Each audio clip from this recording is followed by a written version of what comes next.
What's up, guys? Welcome to Carpool Lane, episode 110. Woohoo! 110. I am Alex. Jessica. And they're not listening. Yeah, Maria and Stephanie are in the background. They'll join us in later. Today's topics, brought to you by Jessica, is about breakups. Breakups and makeups to wake up cold and lonely. The breakups that make us. Chill, Chill, baby. You know me. Oh, shit. We'll go around the room, say your names. Go around the room. Say your name. Frank. We got Frank. Franklin. Dominic. Vicky. Soul. Jazzy. Dimitri. Alright. Say your name. Me. Fernando. And we got Guap and Stephanie in the background. Leslie. And Leslie. Oh, Leslie's someone. And JJ and Mateo. It's a full podcast. I know the kids are going to be talking in here. I can do this. Oh, man. So the breakup, this breakups, I mean, obviously we always think about relationships, but boyfriend, girlfriend type of thing. But we're also going to be talking about breakups with family, friends. It doesn't have to specifically be boyfriend, girlfriend, but it will be like, say, a love interest. You know, say you broke up with someone that you were kind of talking to and just cut it out. You don't have to say any names. I don't know, just going to roll down more rules or anything. Yeah, if you want to pass, you can pass. If you don't feel comfortable talking about a certain relationship, it's cool. You don't have to name any names if that makes it easier for you to talk about it. But yeah, let's try to share and cry and, you know, that's why we're doing this. Yes. What did we call like the anti-Valentine's Day thing? Because it was closer to Valentine's Day when we were first thinking I don't know about what it. you're talking about. Yeah, when you first thought about this topic. Oh. It was around Valentine's. Well, it was a No, little after I was going Valentine's. through a breakup myself, so. Oh, okay. I know who broke up with alcohol. But I mean, how do you want to start this off? Like, do it just relationships? Okay, well, we'll see. First topic. Who has actually been through a relationship break? Like a love interest breakup. You two have it. You have We broke up. That doesn't count. Okay, yeah. You guys broke up? Like a long time ago. Okay, I think that would be like a... Account. Yeah. Okay. I know plenty of people who have broken up and then they've gotten married. Yeah. Oh, shit. Yeah. I mean, I feel like for us, it's like, One at a time. 13? Yeah. Oh, I guess you're right. I was 12. Oh, yeah. 12? So Jocelyn, Soul, go ahead and say again. You weren't When even did a you guys... 15 yet. Dominic, shut up! Let him talk. One person at a time. Explain your relationship. How long have you guys go known ahead. each other? Okay, so we were friends for a little while, like through the summer. We played soccer next to each other. And How old were you guys? 12. I was 12, he was 13. I was told too. Well, we met when you were 12. Yeah, but he had just. The way she kicked that ball. Right. How old are you guys now? I'm about to be 26 and he's 26. Six. You guys met in PE or what? We didn't go to the same school, but should I just jump into it? Like, Yeah, go ahead. Okay. So we were obviously together for a really long time. We were children, and then in college, it got kind of like we've only known each other. It got kind of like scary. Like I know I wanted to marry him, but I was like kind of terrified of like what if like we never got this experience not being together and like I don't know. I was overthinking a lot of stuff, and he was too, and I was just like maybe we should just like not be together for a little bit. But that didn't really last that long. When we were broken up, we saw each other all the time. So, like, I Someone feel say, like let's it take wasn't, a break. I feel like it wasn't like a real breakup, but it was. Uh-huh. You know, like we gave each other that space. You know, Yeah. we tried. My mom was crying all the time, and I was like, Why'd you guys Mother. work out? She's like, why are you hurting each other? Oh. Yeah, and I was like, Mom, like I'm trying to be an adult. I'm trying to like figure this out because I do want to marry him eventually, but. You don't want to have those doubts. When you're Yeah, married. we were kids, you know, so it's like you have to kind of be realistic. Yeah. And we kind of knew we were going to get back together, Yeah, but we yeah. didn't even tell people either. People, like, We still were showing hanged up out. to your guys' events Yeah. when we were broken up. Like, Yes, no one even knew. I remember that. You told me you were breaking up, and then And then like we the told next you guys like later too, like Yeah. once we were like back together. Oh my God. But, like, you know, we were always best friends, so. Nice. I think that's a question. It's a question. I was like, how many breaks have you guys had? It was that one time. Just that one time? Yeah. We were on a break. I know. Okay, so here's a general question. How many breaks should a couple have before they should just call it quits? Are you asking the whole group? I'm asking Yeah, the whole group. in This is a whole general. group talking. Like if you I heard it feel from like anybody that's else. subjective because you can't. Yeah. What It does depends. subjective mean? Like it's.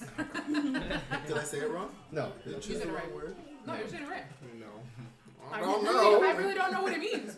It's like your own opinion. Like it's different for every couple. It's Okay. a loose point. It means move. It doesn't matter. It is. These are all Friends references. I'm sorry. Sorry we don't watch Friends. Yeah. So, have you heard anybody like staying together after like what 3 breaks? It depends. It depends how severe they are and what they're for. Because sometimes you just. Because I think it goes all the way back to like your outlook on relationships. Like, And your mental well-being. yeah, Some like. people are just like, love the making up, the breaking up. I feel like Toxic forever. there's a lot. I don't necessarily want to say it's toxic, but I think it kind of It is. It is. It's not stable. I think Yeah. because True. you're constantly on a roller coaster, you know, like you're going up and down all the time. Your feelings are, you're either in a high or in a low. But if you don't know how to work those issues out together as a couple, like why even bother still continuing it? You know, like if I can't work out a situation with him and we're just gonna fight, break up, and then get back together, but that issue's still there. Oh, yeah. You know, like I feel like then what's the point? Like I can have maybe like I don't need to be with this person, and maybe the next person will work out those issues with me. You know what I'm But the saying? thing is the next person gives you a whole new set of issues. You get a whole new set of issues, and they'll give you everything the last person didn't. But it's if that person's willing to work on. Yeah, those no, issues, I you know, get you. like, I mean, I think you also learn. With every relationship, you learn, and you kind of like you're better for the next person. You learn. Like, I mean, now I know for my next relationship, like, oh, I've already been hurt that way, so it's not gonna. Yeah, face you know me. what Yeah. to look out for. I've been through this before. Red flags. I know. Oh man. But I feel like sometimes you get with someone, or you have a big fight, and you just ending it or being on a break or whatever means something different to each of you. Yeah, that's true. I mean, I guess that's why you have deal breakers. True. Okay. But that doesn't really break, just giving them space. You know? Yeah, but if you get into a fight where you're like, it's over, and you don't talk for a couple days or however long. but people do. They really mean that. It's over. That was a big. But that's the thing, that's what I'm saying. For one person, it's like, oh, it's over. Okay, well, that means it's over, and I'm going to start, the healing process. The other person's like, oh, we'll work it out, Well, I have a friend who, she was like, okay, well, we're not talking to each other. 3 months later, we're still not talking to each other. I was like, girl, I think that's a breakup. I think you guys broke up 3 months ago. Damn. Damn. And you guys just didn't know Don't it. put a stamp on it. Damn. Right? I think even just going a couple days is just Yeah. If you go a couple days, yeah, without talking to him, it's like you just need a quick break. space. Yeah, breathe a space. There you go, But space. as adults, you should be able to communicate Yeah. like your needs, set your boundaries. You know, like if you need that space, like I should be able to communicate it to you as my partner, and like okay, we'll work on it. Just I need to let you know, like Oh, you guys are ready to get married. Are you guys Yeah, together? that sounds like a healthy. I'm like, that's a healthy outlook. Yeah. Right? Instead of Talk just about we need a break, like, oh, I need space. I want to go sleep in this room. You can chill, watch because at the end of the day, you know you want to be with that person. Yeah. You know, so what's the point of putting more damage on it? You Oh, know? you guys are so grown. Oh my god. Do you guys want to share any The other youngest ones are grown. relationship breakups? Do you guys want to share other relationship breakups? Frankie? Say it. How You about you just ask me. Just Frankie, you go got ahead. any relationship breakups? You sure you want to hear it? Yes. I can hear. I mean, I was Build gonna a do team. mine. Go ahead. Go ahead. No, you first. Okay, my breakup. First official relationship. It was 4 months in, and she got jealous because I was turning 21. That some of my friends / coworkers were trying to plan, like, hey, let's go bar hopping at this time.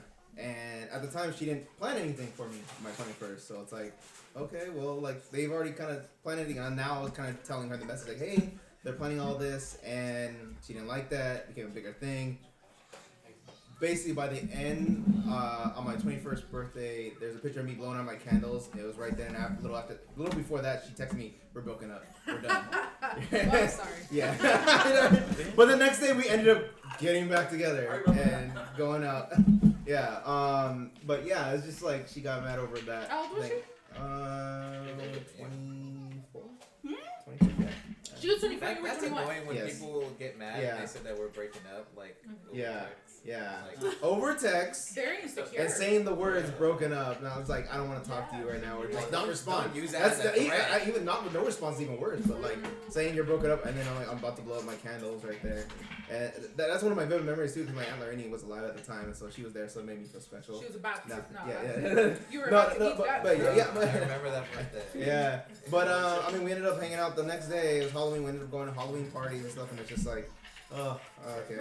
But yeah, later on, relationship didn't work out, and yeah, she ended up breaking up with me again. Oh man, near Valentine's Day. Oh. Yeah. Yeah, and she gave me like the Good teddy timing. bear, the teddy bear I gave to her, and all this other stuff I gave to her. Yeah, and it's just like wow, man, perfect timing. But yeah. By then the relationship was basically already phased out by that time, so it's like it's done. But yeah, 21st birthday. 21st and single for a minute. Year to remember. All right, Frankie. Oh, and sorry. In this case, yeah, it's not just relationships. It's just maybe significant others or not significant people of interest, as you said it. The couch Yeah. is comfortable. So go ahead. No, I was just thinking like Alex, the when I couch was is with comfortable. Alex, the Filipino girl. You have to say names. He's Whatever. Okay, So I was okay. not trying to get. Wait, which one Okay. was she? Shut up. So you know, it's so funny because like when we broke up, so I remember she broke up with me like 2 days before we went on a trip to Portugal, and I was like, So you guys still went? we still went. Because we were still cool. Like even though we went on the trip together, like it wasn't awkward. Like we still had a good time. You know, like as if we were friends with everything. And so we came back. It was like literally like a fucking kind of like a storybook ending. Fucking had an Uber back. Fucking like looked at each other, cried a little bit, gave each other a hug, and said goodbye. And that was the last time I ever seen her. And it was just that didn't talk nothing. Well, maybe like a little bit texting, but after that, I didn't see her ever again. And I was like, damn, that's crazy. Like usually most people when they break up, they get back together or something happens. Back and forth. Yeah, a little Yeah. bit. That was just broke up, said goodbye, and that was it. Walk That was away. like, and we Did you got- look back? Did you Don't look be back when saying- you walked away? No, I was at the house. Oh. No, but, Slow walking back. It was funny when I tell people that because like some people are like, oh my god, like that's like a fucking movie. Like the fuck you guys just went How your long own were you guys ways and together for? like almost 4 years. Oh, damn. Like damn. It was probably easier that way. No, yeah, it was, but it was like it made me question. I'm like, damn, like should I try? Should I try and get? But, Was that real? Yeah. Oh, For no. real, I'm like damn, like She don't miss me? yeah. No, I get Yeah, I it. just thought I was Probably the same thing on the other side. She only texted you back for money. Was that it? no. Bill me. Remember? But usually you don't see that happen. Like Yeah, especially that's in true. relationships, like there's some little like rekindling or something. Yeah, yeah. Yeah. You make that money. Like it's always on the table. Yeah. Stack up that RN money though. It's pretty interesting. No, that reminds me. But my ex and I, we officially broke up after Valentine's Day. We still try to hang out because like we were watching the same TV show, so we still try to hang out as friends. But after she found out I was starting to date, she just left the picture. Good. Yeah. Bitch. Oh, I'm sorry. But we didn't have no storybook or anything like that. I know, I was like I'm a person. But yeah, I was like, we already made it official. Anyways, Frankie. Go. You said don't tell my I story. said go. Tell your Why? story. Oh, God, don't. I'll tell you. It's a long, drawn-out story. I'll keep it short. So it was like I met someone a long time ago when I was 21, and we hit it off. Like it was cool because, like when like the internet's starting to take over, most people meet like through apps or whatever. Yep. But we met through one of my coworkers.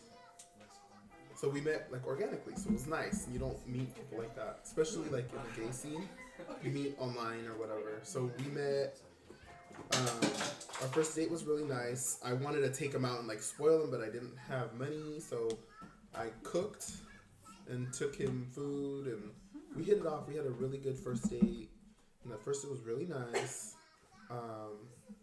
But then just like on my end, it was like we're dating exclusive. On his end, it wasn't so much. So that kind of set like a rocky start, and then we got past that, and we kind of like towards the end we ended up doing couples counseling, and now looking back, you kind of have like there's a big part to play in every relationship that you don't realize is when you're growing up, the primary relationships that you view are what you model your relationships out of or from, and it's all subconscious. You don't even realize that you're modeling your relationship after the ones that you've seen.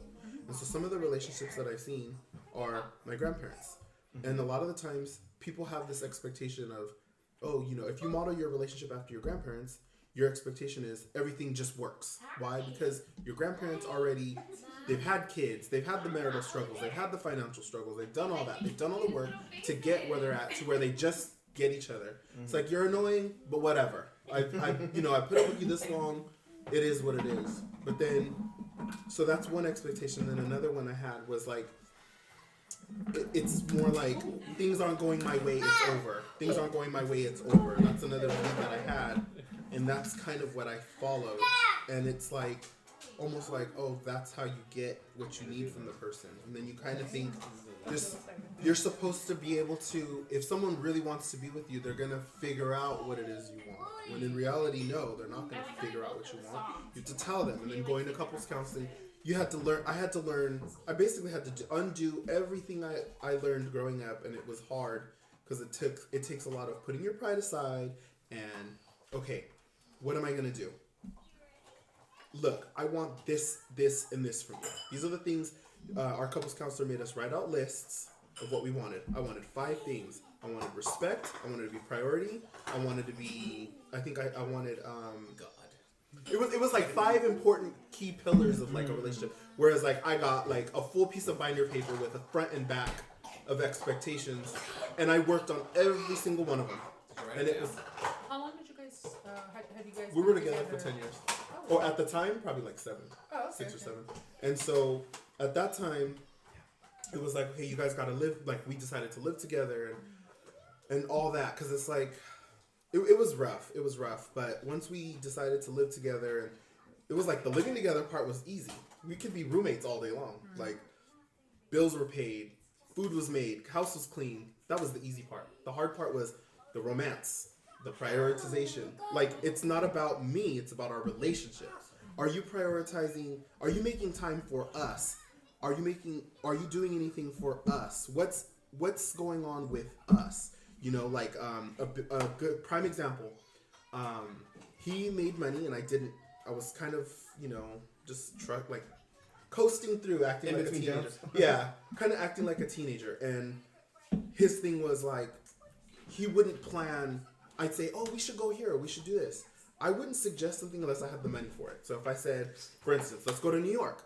I bought the tickets, I paid for the hotel, I had money when I was out there. So unless I had all that for myself, there was no way that we were going to plan something. Now him, looking back and talking, because we're still good friends now. Looking back, it's like, well, there's no way we can do that. I'm not paying for everything, so we're not going to do these things. Instead of saying, how about this? You want to go to New York? Okay, you book the hotel, you book the flights, and I'll pay for everything when we're out there. Or finding some sort of compromise to work together. Yeah. It was like, and in couples counseling, I learned why his view was like that. His view was like that because in his parents' relationship, he comes from a interracial relationship where his mom was Italian, his dad was black. Now his Italian side, his grandparents did not like his father, right? So anytime they did holidays or celebrations, he went with the mom, and the mom's side didn't want the dad there, so the dad stayed home. Damn. So his outlook on relationships is, dad stays home, we go with mom. Ooh. So the outlook is, it's perfectly fine to do things separate. And when I was younger, I was like, yeah, I'll go with my friends, you go with your friends. That's good, but there also needs to be the joint part, right? There needs to be the relationship needs to be a priority, right? That wasn't there. And it took until then to realize that's where that came from, right? And it takes so long to digest it, understand it, and be able to like live with that. You're still upset. Like, I'm not getting my needs met, you know? So, anyways. He didn't know he was doing that. Yeah. And in order for him to realize it and actually work on it, it took, I feel like he just now understands that part of himself. Mm-hmm. And I feel like couples counseling taught me a lot about myself, taught him a lot about himself, and taught us about each other, and also like our outlooks. And I think it's just, it was really hard, and we did a lot of breakup makeup, and then like, you know, you're in the gay scene, so it's like everyone's like, when you're together, everyone's throwing themselves at you, you know. So you're like, oh, the grass might be greener. The grass might be greener, and it's like, and it's not just me, it's not just him. It was kind of both of us, and then even to this day, I have sometimes I think like, did I make a mistake? Because my needs weren't being met. My needs were things like, you know, I need you to value my feelings. I'm a feelings person. I live off my feelings. When's your birthday? February 24th. Yesterday, girl. Pisces. Oh, you're Pisces. And so. On the cusp, so. Yeah. Okay, that's why. But, Aquarius and Cancer. Sorry. And so, like, my thing is, I live off my feelings. So my feelings are everything. And he's all logic. So it's like, I don't give a fuck about your feelings. These things need to be paid, or these things need to be done. And it's like, okay, I can understand that, and I can meet you halfway. Can you meet me halfway? And I wasn't getting that. That's what ended the relationship overall. It's like, if you can't meet me at my feelings to some degree, if you can't say, I don't understand that, but I'm going to respect it because it's your part of our relationship, if you can't do that, we're not going to work. And me saying it over and over again, the couples counselor saying it over and over again, and I feel like when we were in couples counseling, I swear 75% of the work was on me, because it was a lot of my expectation and all this stuff that I had to scale back and really just humble myself, put my pride to the side, and make myself completely vulnerable. And that was not easy to do, but it's helped in so many ways, because now my friendships and all that have gotten better. Like, I'm a little more aware of how I can come off and how certain things might be or whatever. But with all that work, it's like, yeah, not overnight, but over time, it's like, okay, well, I'm not getting what I need from you. And I've done all this hard ass work and changed my complete personality to tailor to have us work together, and you're not meeting me halfway. This isn't working. And then the last straw was, we were living together, and I told him, I need you to do anything for our relationship, anything at all. And in my mind, that looked like plan a picnic. It doesn't have to cost money. Plan a picnic, a date, a trip, anything at all. Plan something that tells me that this relationship means something of importance to you. Not this last minute Valentine's gift, not this last minute afterthought anniversary gift, none of that. Something. Plan something and let's do it. I don't care what it is. It can be free, it can cost money, I don't care. Plan something. And I gave him 9 months. He did nothing with that time. So I ended it. You got complacent, man. Wow. I was like, that's it. Like, I waited that's not long. a big ask either. It's not. It's a. But the thing is he doesn't understand. Yeah. He wasn't taking the time to sit back and say, okay, this relationship's important to me. His feelings are important to him. How do I meet him in the middle? He was just like, his outlook was right. His outlook was, I don't care. That's his problem. That's his problem. Ooh. And it's not until now. I mean, that was, I'm 35 now. And that ended when I was 21 or 31. So we were together off and on for 10 years. And that was it. Like, and even after, we tried here and there, and it's like, he's always come around. He met my whole family. He met, he had a close relationship with all my niece and nephews and my sister. He watched my niece and nephews grow up too. He met you when he was I was like 10, right? Damn. All the way till she's 20, And he's, he was there at her graduation party for college. You know what I'm saying? Like, he has his own relationship with a lot of people in my family. That's hard because now I'm dating someone else and I'm like, okay, all that work that I put into this to just throw it away. Do I want to go back? Do I want to work it out? Do I want to start something new? Because like I said, starting something new is a whole new list of issues. Like, yeah, I'm getting like priority. I'm getting the texts all day, every day. I'm getting this, I'm getting that, and it's really nice. But then there's a whole nother thing like, damn, like you're messy and you're, you're not responsible with your money. And it's the complete opposite of what I had. And it's like, the grass isn't greener. It's always going to take work. So it's green where you water it. Yeah. And it's, I like that. But it's like, I made that up like right now. But you don't want to overwater. That's big. Yeah. And it was just, with the couples counseling did a lot. And now, like, we've been off for 4 or 5 years. Well, more than that, because when he moved out, I feel like that's when it ended. Even though we kept trying here and there. But now looking back, we're good friends, and I know he feels the same way I do. Like, if we wanted to get back together, like, that's it. Like, we're gonna stay together, and we're gonna have to figure it out. We're gonna probably get married, and he told me that.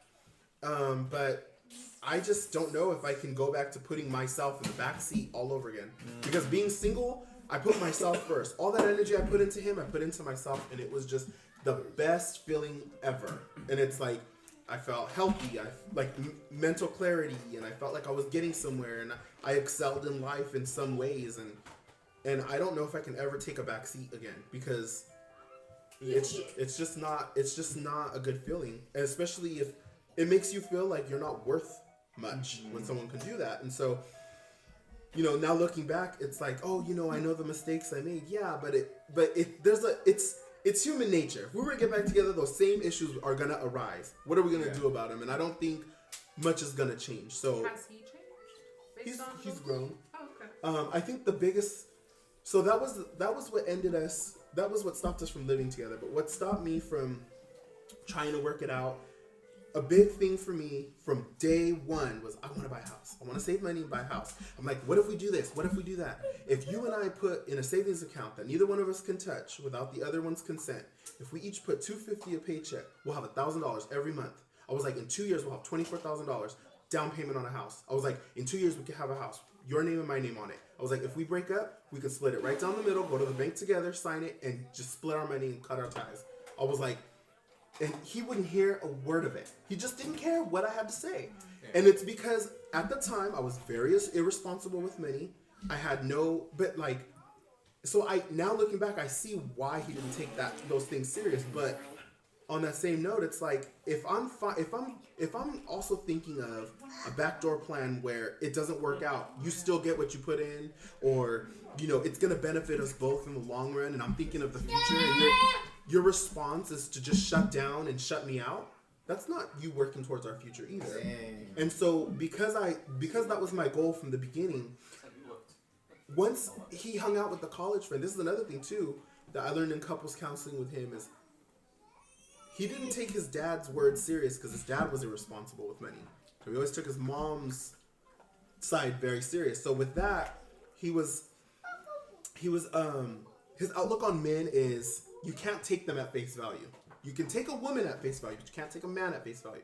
So he'll have female friends. Don't get him started. No.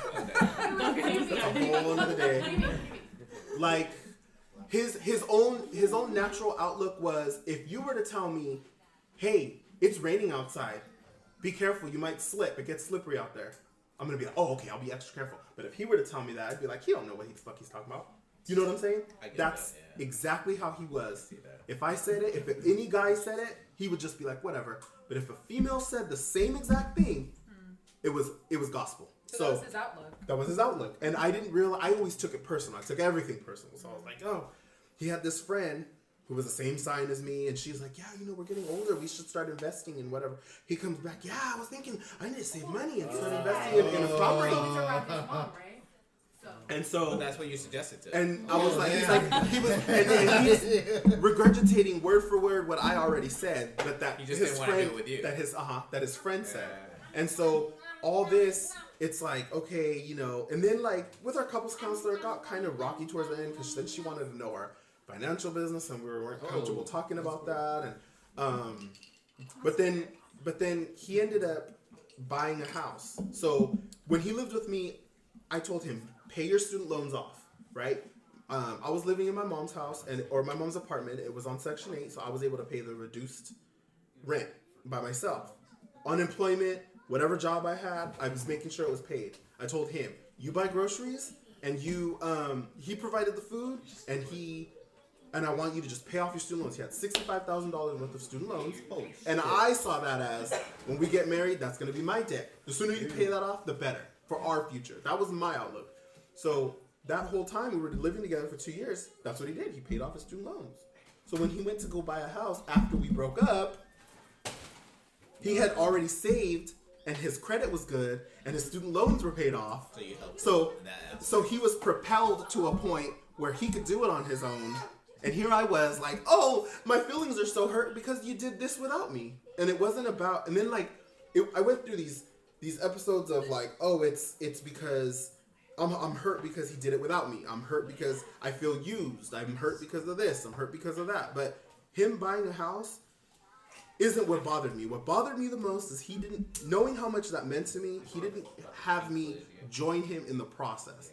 Fine, you pick it, you do what you do because it's for you and you feel that you have to do it yourself, that's fine. But you didn't take me along to look at the houses with you, and that was this big important person in your life. You didn't take me along, you didn't explain the process step by step. Hey, I'm doing this, I gotta check if this is okay. It was all a secret, and we were hanging out that whole time. Was he trying to do it for you guys? He was doing it for or himself. Just doing it for himself? Yeah. And it's because after living with me, he realized, oh, rent is, $1,000, $1,500 to rent a room in a house? That's ridiculous. Yeah, because you weren't paying shit when you were living with me. So of course it's ridiculous. You got slapped with reality. Yeah. So he's like, if I'm going to pay that, I'm going to buy a house. So he saved his money and bought a house. And that's the thing. That's fine. It's great for him. But the part that was hurtful was from the gate, this is what I wanted. And fine, you needed to do it yourself. That's fine. I respect that. I get that. But the thing is I wasn't even the first one to see it. I was like, I had to invite myself over. Hey, when do I get to see your house? I didn't get to. And then So Jasleen, we didn't get to invite ourselves to see your house. And then It's coming. it After this, I still have to study. My study dates. Yeah. And then there's and then one of my cousins, her husband posted on Facebook, basically step by step all the stuff. Tyler, Alicia's husband or boyfriend, he posted step by step everything that they went through, all the challenges and all the hoops they had to jump through. And I'm all like reading it because I'm interested. I'm like, oh, that's what you gotta go through. I'm like, oh wow. Then I'm talking to him, and he's like, oh yeah, you had to do it. I'm like, I don't even want to hear it. I don't want to hear it. Like, don't act like no. This is something you could have even told me after the fact. Like, it was something because as two gay males, there's only so many things and so many experiences that you're gonna ever be able to have together. When you're straight, you can have a kid, and it's gonna look like the both of you. We're never gonna have that. So these selective things, like buying a house, getting married, traveling to certain places, like for the first time and experiencing those things together, those things mean everything to me, and he knows that. He saw it as it's something I need to do because I'm not gonna throw my money away with rent. I saw it as it's an experience that you kind of took from us for yourself, even though I understand how it looks, I understand how I sound, but that to me at the time is how I felt. And that is why I'm just like, no. Oh, damn. Yeah. He did all that shit behind your back. He was hiding something. Yeah. Well, he was trying to... The thing, too, with him is he's also very quiet, very reserved, and he never really ever got to do anything he wanted. He always just kind of goes with the flow. And before, when we were in couples counseling, I always said, speak up, tell me what you want. And he would just shut down. That's his personality. So buying a house, he wanted to do it all himself. Which now looking back and talking to him, I understand it was important for him to pick what he wanted without external influence. Did he ever say that to you? It was after the fact, okay. but yeah. And so I understand it now and all that hurt I've healed from, but it's like, as far as our relationship, like, those are the things that I would be having to subject myself to. Okay. So, yeah. Sorry. Long tangent. No. Thank you Very for sharing. detailed. Damn. What a speech. No, I'm just kidding. No, damn, no. Yeah. We learned a lot. I learned a lot. Definitely learned a lot. But, yeah, there's definitely still a lot of love there, and I'm like, even though I'm talking to someone else and stuff, I'm like, did I fully let him go? Am I, like, would I be able to go back? Like, and then I look at Jazzy and Soul, and they basically got together months after him and I got together. And it's just like, they're so non-toxic. You hear them? Like, they broke up once in the matter of, almost 15 years? Me and him broke up, like, once a year. And it's because we butt heads on everything. And it was like, to your question, when you're like, how many times? It's like, it depends. Because some of the stuff was, you pissed me off, and some of the stuff was, no, you really crossed the line and disrespected me. You know what I mean? I feel like, now that you point that out, I feel like it's very different because, you guys both experience, differences in, what your relationship looked like, so that makes sense, now, that you brought that up, because, what we did, we saw our parents, and we did the opposite, and it worked out because we took the opposites of our parents, and we thought the exact same thing, and that's why, I feel like we think so alike. But you guys had completely different experiences. And also, you guys are both men. So it's like, you guys also have to, it's like code switching kind of thing, you know, like he gets that experience from his mom, he neglects what his dad thought, and you're a man, so it's like, so he's taking that out on you because you're a man, you know, like, if that makes sense. I don't know if I got it right, but it's like your experiences are different. Yeah, after what he described about like how he only listens to really women. Yeah, opinions. and I was like, and you're not a woman, like, you know. Yeah, so but it's it like affects you. But if you're with someone, you're intimate, you're love, it's like a whole relationship, and it's supposed to be the most primary. It's supposed to take precedent over everything else, and your partner won't listen to you, won't take what you say serious. That's beyond hurtful. Yeah, and he has to learn to adjust to that, Yeah. you know, because he didn't know that growing up. Right. Kind of took like the primary factors out of that equation, like Right. just the listening, the just getting along and just Yeah. understanding each other. That's the primary, basis of a relationship. Yeah. So if that doesn't work, that's kind of hard to make everything else work. Mm-hmm. Yeah. Well, it's because it's kind of like what you're saying. You know, you learn that from your parents. Like I know, like for my parents, love is being able to provide. Mm-hmm. You know, so the way that he was very logical. And that's the ways how that his love language is being provided, like just Service. Yeah. making sure that Provide. you could be provided for and fed. Like that's his main thing.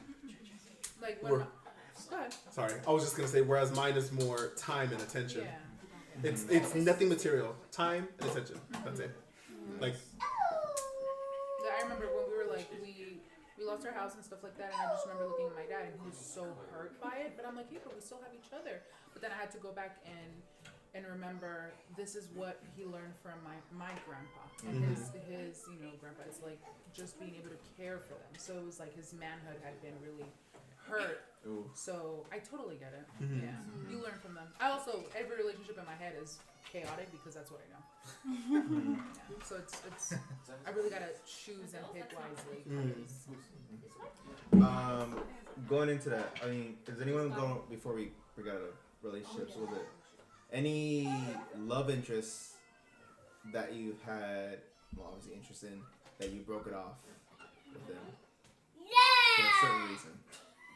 What? Like, has there been someone like you've ever been talking to, and all of a sudden you just cut it off because for some certain reason, like you just weren't getting along with them? No, the sex was awful. I'm just fucking with you. That'll do it too. I mean, there's no That'll do it. I'm just joking. Yeah. It's just- Dom? What? Tom, you're right. You're right. You gave him caffeine. What did you give him? coffee. Uh, Coffee. Dom? Tom? Any person you've ever like talked to that you obviously just like stopped talking? That I had to stop talking to? Yeah, Yeah. Because it wasn't like we just weren't clicking. They were toxic. Any They red lied. flags? Oh, yeah, red flags. Oh, red flags. That's simple. Or like deal breakers that you were like, forget this shit. No, I She's a think- I think it racist. just I ain't faded. dating her nowhere. Race. Nah, it just faded. It just faded just because just lost interest or whatever. Mhm. I don't know. Nothing too serious now. Vicky? What about you, Vicky? I think this was actually a couple months ago. This person, they were just too crazy for me. Like, just super everywhere. They couldn't like keep control. Like, couldn't like. They were just so loud. Like, I'm not allowed. Like, it was too much for me. Like, It's even, too loud. even thinking about it now, Red like, flags right next to you. It's kidding. no. Just They kidding. just had like one time we went to the beach and the person was just like on the rocks and the water. I'm like, oh my god, dude, chill, They're like doing the most. relax, like Just chill on the beach. They're the opposite of what you like just chill, like relax, like so loud. So he was too much. It was just too much Yeah. for me, and just kept blowing up my phone. And I'm like, oh, I don't think Oh, I'm the interested blow up the anymore. phone thing. Oh yeah. So I just ghosted. Oh, damn. Nice. I've been ghosted. That feels nice. Just Feels nice. it was just different things. We wanted different things. I wasn't at his level. Nice. His energy level. Well, I'm kind of like that though. At least you did. No, I you're don't not. blow you up though, but I'll blow you up. I'll definitely be jumping in the water and on the rocks and shit like that. That sounds fun, man. That's different. Yeah, you're very extra. But he's entertaining to watch. That's But- the Yeah, it's entertaining. Like, no, He gets out of the water. The water's cold. His nipples are like. you're not like that. What were you saying? I said the other person, they were just extra. Like it just wasn't fun. Like they weren't making it like not that connection that I wanted. They were doing the most. Yeah, they were doing the most. They didn't like. It's like he was there by himself, like just jumping off rocks in the water, skipping rocks. I'm like, oh my god. He's a rock skipper. God damn it. I know you like skipping No, rocks. What's wrong with skipping rocks? Skip rocks is a deal breaker. It's too much. That, you know. You gotta give some better examples. It's probably hard to put in words. Yeah, what it is there was a exactly. lot of like, different little things, but that's the one where I'm like, oh, you can't just Like a center of chill attention. and So- relax so- for 5-10. Like this person couldn't chill, Sit relax still. for Yeah, 5-10 so minutes. the whole point of you guys going to the beach was just like, hey, we're just gonna relax and Relax. just chill, have a couple drinks. Yeah. Okay. But, I mean, I get it. Yeah. And If it you're was not a- trying to go camping and do all these outdoor Went to a sports, then baseball game. It was going up and down. I'm like, oh my god, just Oh can we just my sit down God, and yeah. watch the Take a seat and game? sit. Yeah. Yeah. sit down. I mean, Tell me You probably had ADD. I know. Oh, that's what it sounds He's like. describing that. I think it's ADHD severely, That's which what there's it nothing sounds wrong with, but Yeah, like. It's not your cup of tea. Yeah. it was just too much for me. It's too extroverted. I'm definitely like that. That's Nah, me in the morning. Oh my god. Me and him are two different He's a people in the morning morning. person? Yeah, I am not. I need my sleep and my coffee. And I'm like, you're too happy right this now. one, which one? No, so that's when he was like, but don't be irritating. I started laughing because like literally when I got to the bathroom, I was like peeking like through the door and I was like this, and then I like pulled my pants down and flat and like mooned her, and she like looked over, she started laughing. But I'm just like making her laugh. But that's like normal. Like that's okay. Like it's fine. I think It's majority of flag people was in this literally room have all seen Dominic's ass at one point. I'm just like, It's a rock that goes You know the windows right here? He moved me from all the way down the hall. When he came out here, like the first time he was ever here, I just see butt cheeks all the way down the hall. And I gotta walk slowly to him. I'm like, I hope your neighbors didn't see. no, luckily no one was there. first thing he does is try to pull his phone. Oh, let me get this on camera. Like he always does. You two, right? Huh. Well, I mean, you guys only had like a 5-minute break, so it doesn't really count. 5 minutes. You, anyone that you've ever talked to that like you just like, huh? I played the fifth. You plead the fifth? Okay. How about family? Ooh. Have you ever broken up with a family member? Oh, Go ahead. We're doing family? Go Okay. ahead. Have you ever like just officially called it quits with a family member? And I'm gonna say, if any family members are listening, if you're listening, it probably isn't you. If the shoe fits. Yeah. There is only one, and they are aware of that. We had this conversation, not face to face, but on phone. It was through text message. It was full on call. I let them know my feelings about what they did, told them how wrong it was. Oh my God, who was it? Spill the tea. Turn the mic off. Can't spill the tea. But obviously, like, I mean, we tried to, how do you say this term? Like, I mean, break bread, like, a year later, like, still try to, like, see if anything was still there. Extend an olive branch. Olive branch, there you go, olive branch, I'm sorry, there you go. And you're wearing an olive sweater. Very nice. Wow, olive branch. I'm just on it with that. I thought of that one right now too. And for some reason, they still didn't feel like they were sorry for what they did. I mean, I was sorry maybe the way I came off, because I came off a little more aggressive. This is unusual for me, and so I did apologize for that, but it's still like they weren't apologizing for what they did. And at this moment, it's still like we haven't talked. It's been like that, so it's like okay, let's keep it that way. For a while, and it's like, you know, maybe for past cross again, we'll see. I am not saying anything's cut off for sure, but for like right now, it's like I don't talk to them. And at least they know about it. It's not like something where I post on the internet, hey, this wrong right now. I didn't make a public thing. Besides now. But like, I didn't say who it was or anything like that. It's like their business is between me and them, and that's it. And so I respect them. And so hopefully, maybe down the road, maybe And we then can you work it mostly out. tell you. Because I never want to have any grudge to any family member. Yeah, there's some family members. If you have something to say, Alex.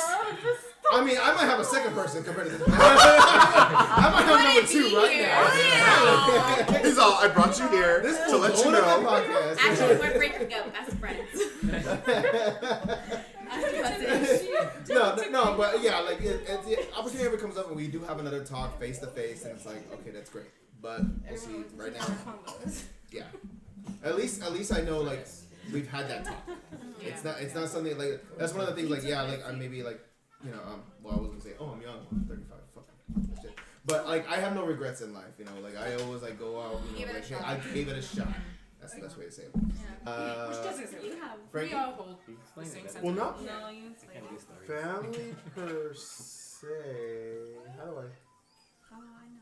Yeah, and it's funny because I'm a very, very, very forgiving person. One thing about me is I make a lot of mistakes. So. Everyone. Well, yeah, but like, my thing is, it might be me on the other end one day, and I'd want you to forgive me, so I have to be a forgiving person, right? And when you have, I'm gonna just piggyback off that. When you have a death of a parent, that's a pain not a lot of people can understand. You can say, oh, well, I lost this person or I lost that person. It's not the same. I don't care what anyone says. It hurts, yes, but your parent is your first friend, your guardian. They part of your life. Teach you everything. This person molded you. They everything about you, your essence is a part of them. And when you lose that, it's the biggest hit. Though the way I explain it is when you lose a parent, it's like a safety net, right? Like, you know how if your world were to come crashing down, you can say, I'm gonna go stay with my parents for a couple months. Yeah. That feeling is a financial stability. There's an emotional safety net that, oh, I'm hurting. I'm gonna talk to my mom. I lost my job and I this and I that. Even if, oh, well, that's how life goes. Just even that is still coming from that person is something that no one else can ever tell you that'll give you that much comfort, right? And so I don't have any family members. You get it, yeah. It's like, yeah. And I don't have any family members that I've cut off. I've had like waves of like, I don't particularly care for these people or whatever because, especially like when I came out, I just didn't want to be rejected, so I kind of just turned away. Honestly, that's a whole other thing, but for me, the whole gay thing isn't like, I didn't feel like, oh, I've been gay since birth. It's more of like when I was going through, my mom explained puberty to me. She's like, you're going to get hair, you're going to get this, you're going to get that, and you're going to start noticing girls. It's like, I got everything, and I'm like, I'm not noticing girls. Like, girls. Like, oh, my God. Oh, well, like, I want to look like him. Like, a little too much, you know? So that's where it changed for me. But anyways, the whole...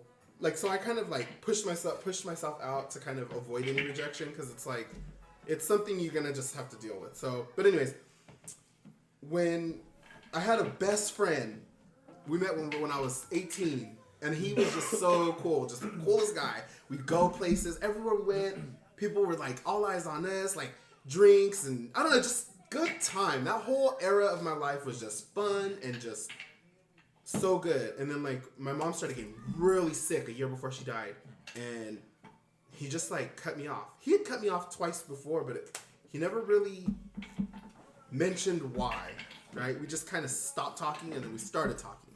And then we stopped talking and we started talking, but it was like short-lived. But this time he did it again. And I remember Googling like, why would someone cut you off? And it's like, it's a way to control a relationship. If someone constantly cuts you off, it's because they want to control the dynamic of the relationship. I get it. I want you kissing my ass, so I'm going to cut you off without explanation. We're never going to talk about why. So, anyways. So he did it the third time, and I'm always like, I give people 3 chances, and it's too many. So I was like, this sucks, because I need a friend. And he had gone through this period of time, like all his friends, something about being in your late 20s when you're gay, like all your friends are getting married, they're having kids. And it's like you're starting to see them enter a new chapter of life, and you're like either going to be in the club scene and the drug scene, or you're going to start being like that, you know, traveling or whatever. Like it's like you got to pick a path, and you start seeing all your friends pick that same path, and it's like, okay, what am I doing? He felt, and I get it because I went through it later, but he felt super suicidal. And I remember nobody heard from him. I went and pounded on his door. I would not leave. I ended up breaking into his room, and long story short, I was there, and I wouldn't leave until I saw him smile, and he did not smile for like 3 days. He was really upset, and then, you know, after doing all that, he cuts me off, a year before my mom gets sick, and then like we made up or we talked, and I was just like, it's never gonna be the same. But okay, and then like my mom dying and stuff, and like he didn't know how to reach out. And I always try to look at the other side. Like, it's hard, how do I reach out? What do I say? What can I do? I understand that's hard, but you don't have to do anything. If you can just be there, and even though I'm going through this huge thing, you being here and treating me like normal as best you can is going to be everything. And you can't do that because you're scared. I might cry or whatever. You don't know how. You're trash. And yeah, I can forgive you, but it'll never be the same. I'll never trust you. I'll never put any heart into you. It's just like you were saying with that with your family. You're probably like, yeah, we can be cordial and we can get along, but I will never ever confide in you, trust you, or ever count on you for shit ever. And it'd be like that. Right. But yeah, But I remember when we stopped talking, it was like a hard breakup. It was like I went through it because I was like mourning the relationship because I thought we were best friends. So he didn't reach out during your whole mom thing? I mean, You shouldn't have to. no. And then I had a good friend, same thing. It's like he was telling me, yeah, they come. He's like, you don't hear from them. You're going through this, and you're struggling with the funeral, and you're struggling with this, and you're just trying to figure out how do I live without this person who's guided me through every chapter of my life to this point. Like, what do I do? How am I going to live? What am I going to do? And you don't even have your friends that are there or family in your case. Like, it's like, and then I remember he was telling me that, he's like, yeah, it's just like, save it. Like, just save it. Mm-hmm. Yeah. Oh, yeah. Yeah, like. Yeah. But yeah. That's Yeah. only. No, it's good. Yeah. Sorry. I feel like I'm. No. Thank you. It's new to everyone else. Yeah, I know everything. I know. Dom? Are you drunk right Or now? have you been the one to be cut out? He cut himself out. He's about to I know. We wanted to cut out Dominic so Were much. you up late but last it's like, night? Yeah. Dom, any family members you cut off? Not really. Not really? Okay. Okay. What about what's her name that Alex said he cut off? Who?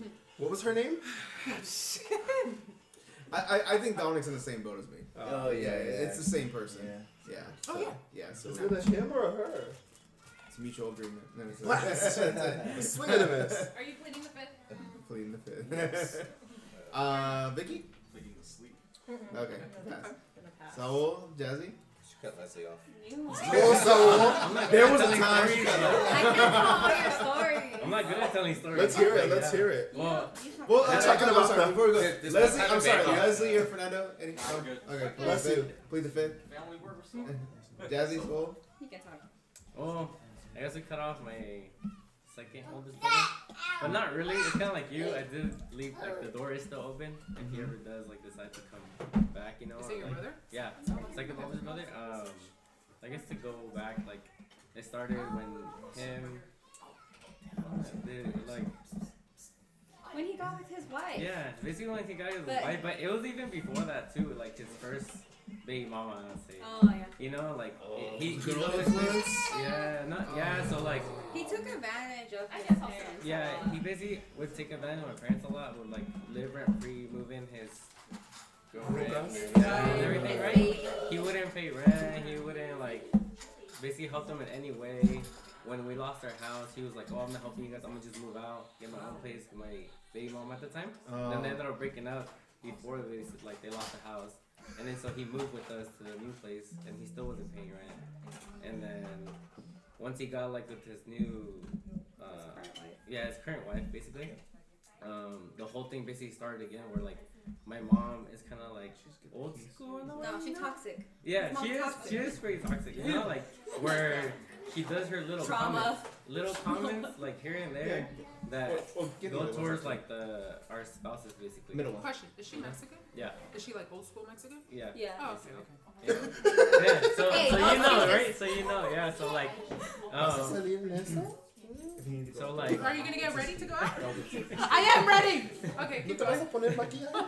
So yeah, so like little things like that, you know, like oh, subitas de peso, or like oh, te estás mirando like Don't fucking say or that like shit or too. something, you know, like little things here and there that she thinks like are harmless, or actually like little things like that's like hurtful. Yeah, hurtful. And then so she would do that a lot to his current wife when she would come over, and then she was pregnant, right? And then basically put like her 2 cents into like the relationship kind of too. And then he was kind of always that like taking advantage of them. He was like, I don't think he has like anger issues probably or something, because he would like blow up in her face all the time. And, like basically like Oh wow. Okay. No, yeah. So my brother, my mom. Basically. Oh, your brother. Yeah, oh, my brother. I thought So, your so and then basically like that's basically like it was always like that's like the backstory. But I don't know if you guys were there at the graduation, right? And so it all that basically were you like. still there when it happened, or did you? I had to protect a baby. Oh yeah, yeah, that's right. Baby. I know. I remember. Wait, your baby? Tell me why. It's his baby. I remember this during the shower, like randomly, like a few times ago. I'm like, I see the baby one time. I was meant to be a mama. Yeah. So yeah, it's like this like tension basically between my family, you know, and I was always the one that I was very forgiving too, you know, like, and I'm always like the person in the middle. Yeah, the person in the middle trying to glue everything, keep it all together, you know. So even though you're not the eldest, he's the youngest. Yeah, I'm the youngest. You held that. Yeah, that and then because I've always done that thing where like we talked about like that we look at relationships, we're like, well, we don't want to be like that, and then so we kind of see how like my brothers are, how my parents are, like everything, like all their life choices, every mistake they made, or people around us like, I don't want to do that, I don't want to be like that, you know. So I changed my route basically, you know, and then so basically his other brother, the one that's a year older than him, attacked that brother that he's talking about. Because of like, so my brother would always go off on my mom, and then that day he was going off on her because she was trying to go over there. Forcing it. Yeah, and like trying to say like, oh, that she missed him and just wanting to have a nice relationship with him. But you know she wouldn't leave him alone. Like there was no boundaries. Like emotionally, like I can't talk to you, and he tried like telling her, like I can't talk to you, I don't want to talk to you. But she wasn't respecting his boundaries, as she never respected him, you know, and that's what happened. He blew up. He couldn't control his emotions because it's his mother, you know. Yeah, and so he started basically yelling at her right there in front of everybody, like, get out of my face, like, you know, like. And then my other brother, he's the type to not even fight either. He does not fight. He's nice.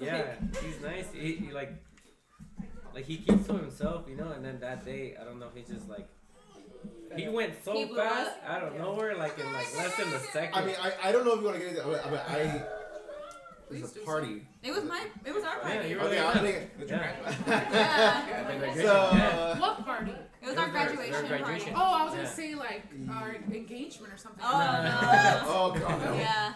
So yeah, he just went literally like less than a second, and then just started punching him in the face. Everything, broke the table down. I missed it, but I left early. You never told me about that. Oh. She saved the baby. She saved her niece. We said so. I mean, my perspective on it is like all I hear is something say. He says something about my mother, and then I just see fighting. Yeah, he's like, people why you talking shit tussling. about my mom? And then she grabbed me because she thought she yanked me. Cause she was like, why are you going in there?" I was like, "I'm not." There was literally a little girl right there, and I grabbed her and I pulled her to the side and I put my back to their brothers fighting, I guess. And I didn't know it was your brothers at the time. And so I was like, "Yeah," but she's like, "Oh shit!" And so like we pulled her to the side. And then after we give her to, I don't know, mother or something, but like, yeah, I was like, oh shit, I remember that. Yeah, your mom was like, Since you have paused that, relationship indefinitely, has your mother also done that, or? No, she hasn't either. She's like still, like, I guess sometimes he calls her on accident. I don't know, or maybe no, on purpose. He probably asks her for stuff. Yeah. Well, no, like there's a big chunk missing. So his brother, the one that got punched, tried suing his little brother, and just wanted money. They just wanted money to buy a house. So his wife now, she. I never thought So of like it. they painted this picture of his brother that he was a terrible guy, and that he's a drunk. And that he's they alcoholic, completely screwed him up and like painted this picture of something that he's not. You know, like there was even like a the opposite of what he was. And they Restraining took order him, on yeah. him. Oh my god. Like, and Yeah, then basically bitches does that. It's Yeah, all and so- I know, bitch. I'm a win. you guys. I'm gonna You win. guys, like, their relationship after then has never been the same. No, and then so like, yeah, so then that was always I'm telling like the glue, like trying to keep everyone together, you know. But then at that point, I was just like, wow, like you just really like I thought it was just my mom, but and then I'm like, oh, maybe it's just him, like he's just like doesn't care, like or doesn't like. Cause to do that to your own brother, you know, trying to ruin his life. Yeah. Cause he was trying to get a job at the time too, and restraining order kind of looks bad too, you know. And then he was like, oh, like I'm like trying to get this job, and then like I don't know, and then he basically sued him too for time that he missed from work. He claimed he lied about the whole situation. He said that the table was glass and it shattered all over him. You were there. He lied so hard to get his brother into like more shit. And like this all went to court. I had to go testify for my brother. You know, like just this whole like big old mess. And then after that, I was just like, yeah. And I'm like, after that, I was like, I got tired of it. You know, tired of being in the middle. Yeah. So I was just like, yeah, no. You and your little brother took. Julian! Like, Yeah. it was just too much. and like, well, like even, Julian! You guys can take so much. Yeah. He's hugging everybody. Yeah, he is. So I'm glad you guys. I mean, I never brought it up to you guys, you know, it's like stuff like that. But I'm glad you guys brought this up because, like, I mean, that was only our perspective. It was like what we saw, Yeah. what we did. No, and then yeah. even after all that fight, like I still try to like be like, oh, like you know, brothers fight, you know, it's okay. Yeah, like, you still know, try to do it. Yeah, and then I still try to. I will still go like visit him or like you know message him like, hey, you okay? Like, you know how you feeling? Because I know like obviously he was hurt. You know? Exactly. Yeah. Yeah, and then but then all that started happening. Like he started like suing him and like trying to demand money. And I'm like, wow, like Exactly. it's not like you've never fought before. They've actually And fought it's like before too. all those yeah. years of being a brother, like loving your family, loving your brother, and like to do that to him, like Yeah. and just like you and, don't like, care, you just want the I money. mean, I want to say I get it, but like you know, But, like, brothers as an fight, older but like, brother? but first of all, But to do to that- fight another brother in your special occasion, both yours, and it's just like, yeah, and then to add the suing stuff on top of that. But like even like as an older brother, you would think that he would look out for your little brother, you know, or like Exactly. you know, or something, like, or at least like you're like, oh, I can't do that to him, you know. And then the thing is too is that it was his wife mostly that was like telling him to do all those things because she's like in the legal field. But I Yes. was about to. Yes. She's a paralegal. She's It's basically a because paralegal. everyone You know? She pushed, so she pressed it. Yeah, she was like, pressed it, for oh, sure. we can People get have these knowledge programs. of you. We can get these programs. If you have a restraining order, that will help us to get a house. That is very Basically. selfish. Yeah, and then she was like, oh, with that money, we can have enough for a down payment. I don't even think they talk to their own family anymore. Yeah, Drama. yeah, and then now they don't even talk to their own family because he still talks to my cousins. Because one of my cousins cuts his hair, so and that's one of my mom's uncles. Yeah. Your mom's brother. Yeah, my mom's brother, and so it's his son. So he tells his dad everything that they talk, and then his dad, basically my mom's brother, tells my mom what's going on too, you know. And so basically they cut ties with her family as well, and so it's just like it was, yeah. And now that I look at her like, oh, okay, so yeah, it was that. So you can totally plead the fifth, but what's going on with the wedding? Like, outside of this, like, they're not gonna be neither. They're not invited. Okay. I'm not. So like that goes on. To I mean, we got your too. back. I mean, we'll form a wall around it. No, at their wedding it's gonna be ding ding. Round 2. I know. No, we got the They need a down payment for the car. Royal Rumble right now. It's gonna go on. We're only inviting the people that love us. And then that kind of like adds to it, like a lot of like my mom's side, I'm not inviting, and then also like we talked about it, I'm taking Jazzy's side's last name and dropping my Barajas last name because I We're adding each other's Yeah. names. Whoa. like I'm doing Oh. Ramirez Herrera because I don't even identify my Barajas side, like my mom's side, and like I'm not even inviting them to the wedding either, like most of them, because like they're just like toxic basically, like you know, and like I never really knew them. I never like it goes back to a lot of like the machismo side in my family, you know. You're really Like- changing. You don't have to explain. Yeah, You're No, doing no, so yeah. much right now, though. Like you're literally paving a different history for your children. yeah. You know, if you decide to have children. You know, you're literally They had better. making the biggest thing. But, yeah, so. Yeah. Yeah. Thank you No, for no, sharing. that was great. It's a story. new way. No. We'll pause it right there for right now, cause It's like not targeted to like specific people. It's like a group of people. Cause like I feel like we have is this family? Or- Yeah. Okay. Yeah. Okay. Like we have Sure, such a girl. big family, and like, you know, like you're not always gonna click with everyone, and like you shouldn't have to force it, you know, if you don't click with someone. But like I feel like there's certain family members that just are the complete opposite of me, like what they stand for, like who they are deep down. I just don't relate, and I just don't want to pretend, you know, like I don't want to force it, you know, like yeah, we're family by blood, but like I choose the people I want in my life, or like who they what do they represent, you know, like if we're not on the same level, and like if I can't trust you, if I don't know, if I question your intentions with me in our relationship, I was like, you know, like as a family or whatever, like if I feel like you're not being true to yourself or being true to me, I'm like, I don't need that, like, you know, like, and there's a couple people, and like some people have like made me feel a certain way, like they'll like kind of like talk shit about like who I am as a person in front of me, but like keep it general, like throw it out there like as a general thing, like oh like this, like something that I've done, like they would like say it's stupid or like talk shit. Yes. Oh. And I'm just like, you have no respect for me if you're gonna be talking like that, and I don't need to be around you if you're gonna be talking like that. You got no reason to be respectful. No, yeah, and it's funny because it's people that are older, like way older than me. And I'm just like, we don't have to agree on the same things, but like, I know your character and I know what you believe in, but I would never put you down in front of you, and not even say it to my face. Like you're not even saying it to my face. You're just saying it like out loud next to me. I'm like, like I'm just like, we can all have our different beliefs, different values, whatever, but don't disrespect someone. Yep. Yeah. After that, I'm just like, I don't need to be around you. Yeah, you're cool with my mom, or like, you know, like you had a relationship. I don't need to be cool with you. No. I was like, I'm not gonna do that to myself, so I'll easily not talk to someone. Damn. And that's multiple people, you know, but it's just like, I don't have to pretend, and I won't. And I'm not gonna apologize. They I'm not gonna apologize either. Yeah. Shoot. But damn, yeah. So we go in the category of friends. Have you been recording this whole time? I am recording. Oh, nice. Yeah. Now I am. Yeah. I should have been watching what I was saying. Okay, so like we said before, breakups not only happen in relationships, family, but also friends as well. The friends that either we've stopped talking to, or we've completely like we told them like, hey, we're done, we're done there. Like we're just, you know, it just happens. Most of the time, most of my old friends were just like we just felt it, you know, different lives, whatever. Did you want to start this one off?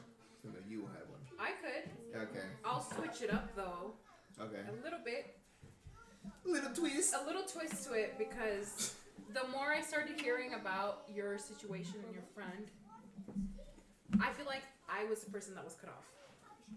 So the more you talked about it, I'm like, fuck. I'm like, damn. I think I'm now, you know, going back to it. I think I was the person that was cut off because maybe they thought I was the one that's toxic, but I never saw it about it until you started sharing more of your situation. But it was with like a long-term relationship that we had as, you know, me and a friend. But I don't know. I feel like our situation, I feel like it fizzled off, but it became really bitter at the end because there was a lot of passive-aggressive things that were being shared online. So I started picking up at it, and I'm like, oh, maybe this is about me. But it just, the kind of behavior that she was showing, like she was sharing things online that I'm like, is this really like about me? I'm like, for me, I'm like, shit, if the shoe fits, well, I mean, it seems to fit on my hand, basically on that end. I'm like, but anyway, besides that, I feel like her situation, I feel like where it kind of started off was based off a breakup. So it kind of started going really like, was it downhill? Downhill after that? Uphill because it's harder. Man, Uphill. Uphill goes to the high. Yeah. So So I'm like, and I'm trying to look at it now, like more through her like point of view. I'm like, well, I know that I wasn't like the more like I know that I probably wasn't there for her as much during the breakup, but she wasn't open to me about a lot of like, you know, low points in her life that I feel like I just maybe I should have reached out more. I feel like I should have reached out more in general, but I only did it as much as like texting. I think I only saw her like once or so during like her breakup. But again, you know, I feel like I should have reached out more. And now that I hear more about your situation, I'm like, man, I really fucked up. Okay. But again, the thing is, like, I kept beating myself up about that for so long. I'm like, did you do the right thing? Is that? Well, if she's not open with you, I know. I'm like, how can I? Like, I don't want to keep pressing the situation. Like, if she doesn't want to share about it, you know. Yeah. I'm not gonna keep. If she doesn't want to talk about it, I'm like, I really don't. Like, I'd rather just be there as a friend. You know, the way that she was with me, you know, big time, which my dad had passed. So I felt like I had such a depth, you know, because of that situation, because she was part of, you know, the death of my father. She was such a big part of it, you know, to help me, you know, even to get on the plane and stuff like that. But I felt like I had such a depth for her, you know, because of that. So. Any friends that? No. Let her finish her. Oh, you're still going. Because I also want to say something as an outsider. Oh, okay. Go. Oh yeah, but I feel like our friendship ended just. We never had like a breakup. Yeah. It stopped. I feel you. So we never had that conversation to like end things right, you know. Yeah. So that really affected me, but I mean, I think about it every now and then, but I've given myself grace. Yeah. Some things are just not meant to be, you know, and the closure is just that it wasn't meant to be. Because not the same situation, but I can relate to you, for sure. Yeah. But, like, to this day, I'm like, I don't... Looking back, there were just very toxic traits about her, in general, that I don't think I would ever welcome that kind of, like, behavior in my life ever again. But we were young, though. Like, we were young, and, like, shit, our brains were still developing at that point, basically, you know? But, I mean, I would never, like... I don't think I would ever welcome, like, that friendship in general back. I just had found out from someone else, though, that this person never changed, basically. So yeah. I'm like... So she did you a favor. She kind of did. Definitely. So, but, that relationship had taught me so much about myself, though. Like, it made me grow up. In general. I'm like, okay, now I know how to, like, I didn't know, like, during that time, like, I didn't know how to comfort her because I didn't know how to comfort, you know, even myself. That was like loss. Like, I didn't know how to comfort myself during, you know, even the loss of my dad. So I'm like, shit, the best that I can do is just, you know, really like text you and see how you're doing. But I can't go back and take that. So. Hopefully she hears this. Maybe down the road. Go make your child a bottle because he's eating that Play-Doh. Yeah, he wants the bottle. You don't want a bottle. You know what? Being an outsider in that, I definitely think, like, I remember asking you at some point, like, are you sure you want to do this? Because, yes, I also thought during the whole, my dad's death, she was there. She went to the airport and was there and cried with her. You know, I remember her saying that, and I'm like, oh, dude, like, are you sure? Because, you know, she really helped you. And then she said something, and I'm like, okay, there's more to this than what she's telling us, so I can't pressure her. And then another thing was, she was caught in the middle. Like, she had to be respectful to not only her, but to him.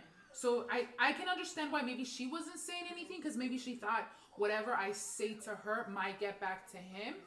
And while she's thinking, I think I'm just going to have to stay out of this because I might say something that disrespects one or the other. So yeah, and I mean, I can see where she's coming from. Like, I'm your friend. We've been friends for so long. You should have been a part of this. You should have been on my side.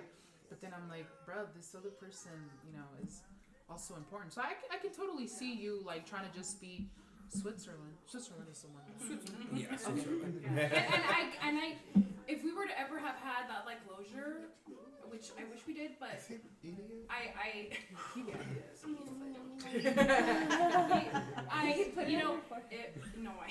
to keep me distracted. I forgive. It's a good source of sodium. I feel like if she were to like say like yes, I'm like very mad at that situation, like it's like I would confront it and be like, yes, you have every right to be pissed. Where did you land? I'm sorry. Over there. Parkour over here. Don't stop this. Yeah, what am I gonna say? Okay, yeah, I feel like she has every right to feel the way that she did. If she, maybe I'm making this whole scenario in my head. No. But because you knew how her thought process was at that point. You guys were friends for so Your long. intuition is right, like especially if you've known someone for that long. Like Yeah. you know. It's kind of just like protecting yourself too. Like you're trying not to think that what you did like affected it the way it did, but you know that person. yeah, maybe, and like Frankie said, maybe she did me a fucking favor, So. Oh yeah, especially because I feel like once you hit 30, there's certain friends that like, even if you just lost touch, you start getting back in contact with us, and then you have a few conversations, and you're like, oh my god, you're exactly where I left you years ago. Goodbye. And you know what? I feel like that really started off during my college journey. Yeah. I feel like there was a lot. Yeah. I started, figuring out the person that I wanted to be as an adult and stuff like that. That's when I noticed that. I'm like, oh shit, like this is probably not the person to like. I don't know. I feel like she never provided a certain phase in her life. So I'm like, you can't let me down. Like you can, especially at this point in my life. But I still wanted to be friends with her. But it just became really difficult. Yeah. Know what that's like. No, but I mean, definitely. I mean, I thought another third party was like putting anything online and being passive aggressive about it. Yeah, we can't do that. Never. After that, I deleted her. Yeah. I deleted her. It I'm was like, one maybe of she got the point. yeah. I'm like, It was one of those things where it's like, I wish you could have had the same thing where I had a situation with my family member where it's like, I had that talk with them. It was straight up just between me and them. Well, And why was it so fucking hard for her to speak to one person? Yeah, it should have been so that. fucking easy to speak easy to the whole to put world. passive aggressive. Yeah.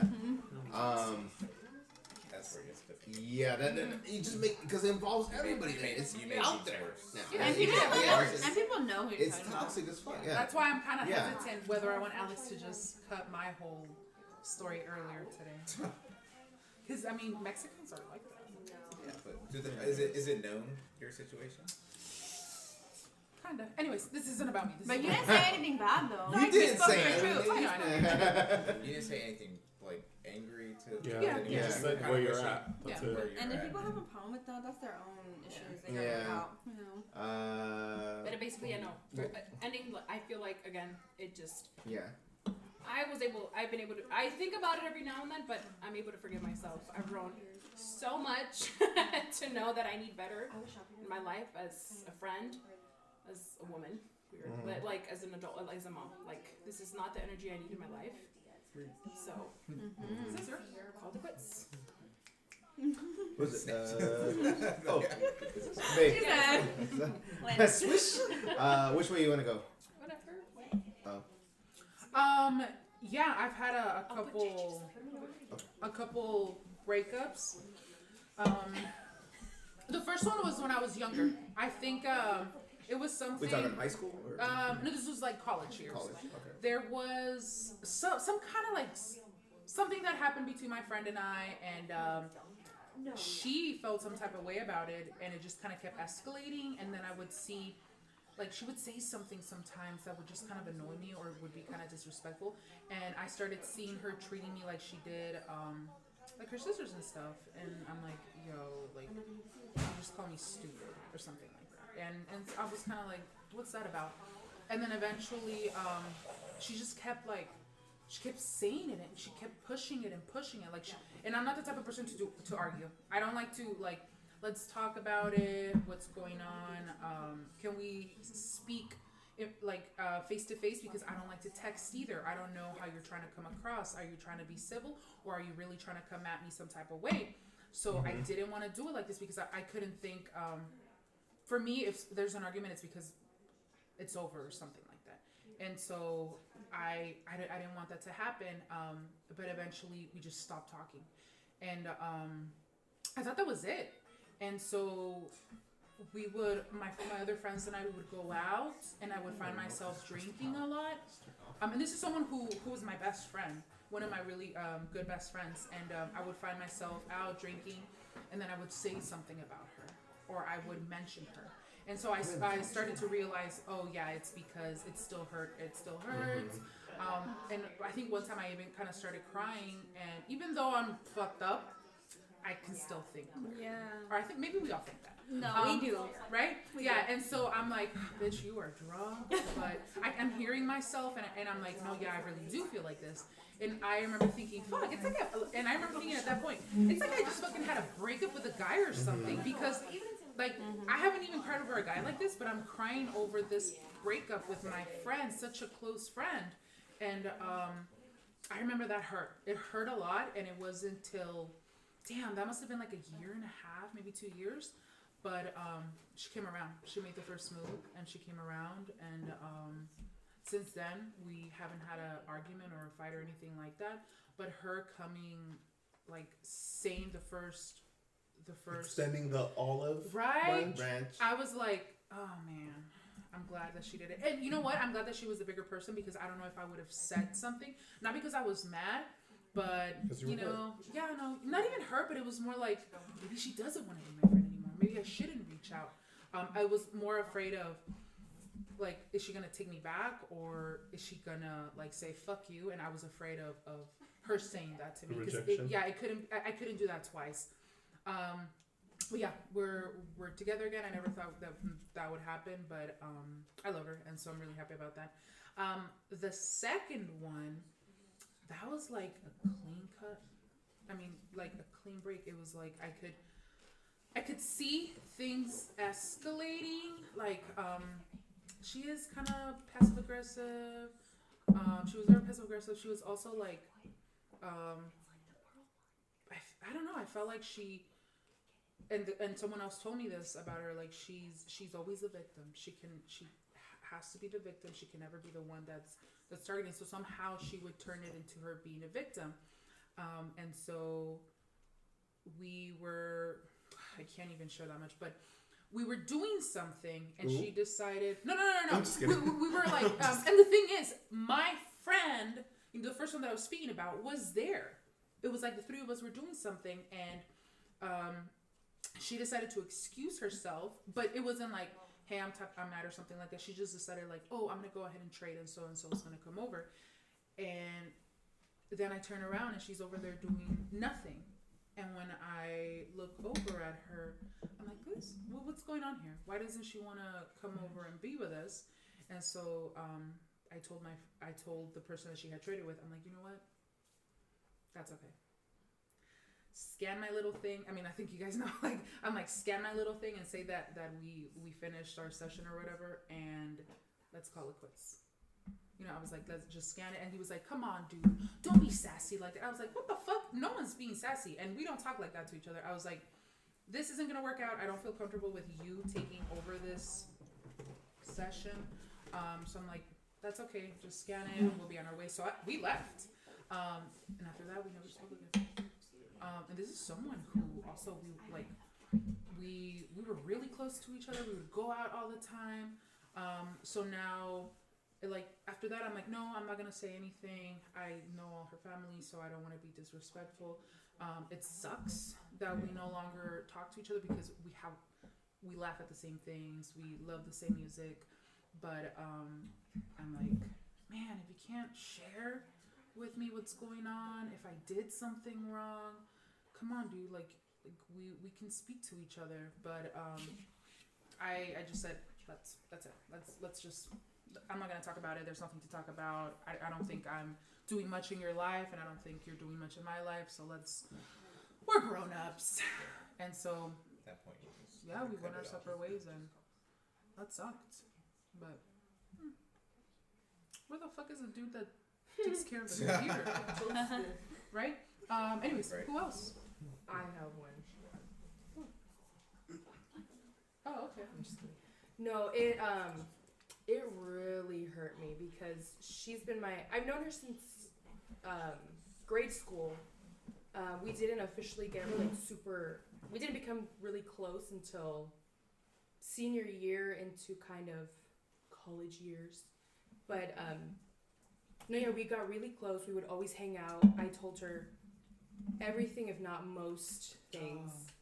And she did the same with me, but after kind of towards the end, the last few months, I kind of did feel a little off. I wanted to start distancing myself with her because I think it was just a personal thing. I was just not mentally capable to be the best friend I could be. And that was happening with another friend too.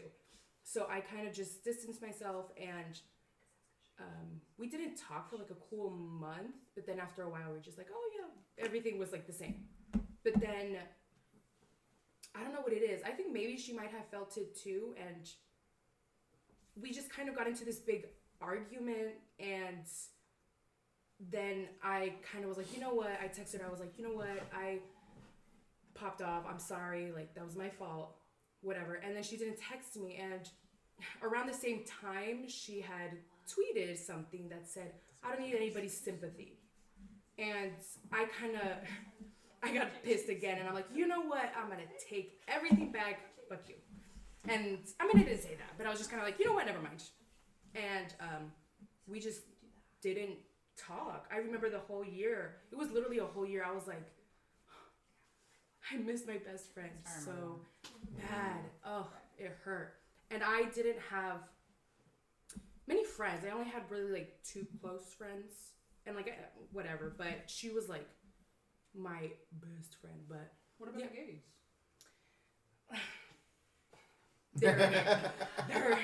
They're annoying too. One of them's very annoying. No, well, yeah, I had a group of friends. She loved to call them gay, and honestly, I love that because they were always like, "What? No."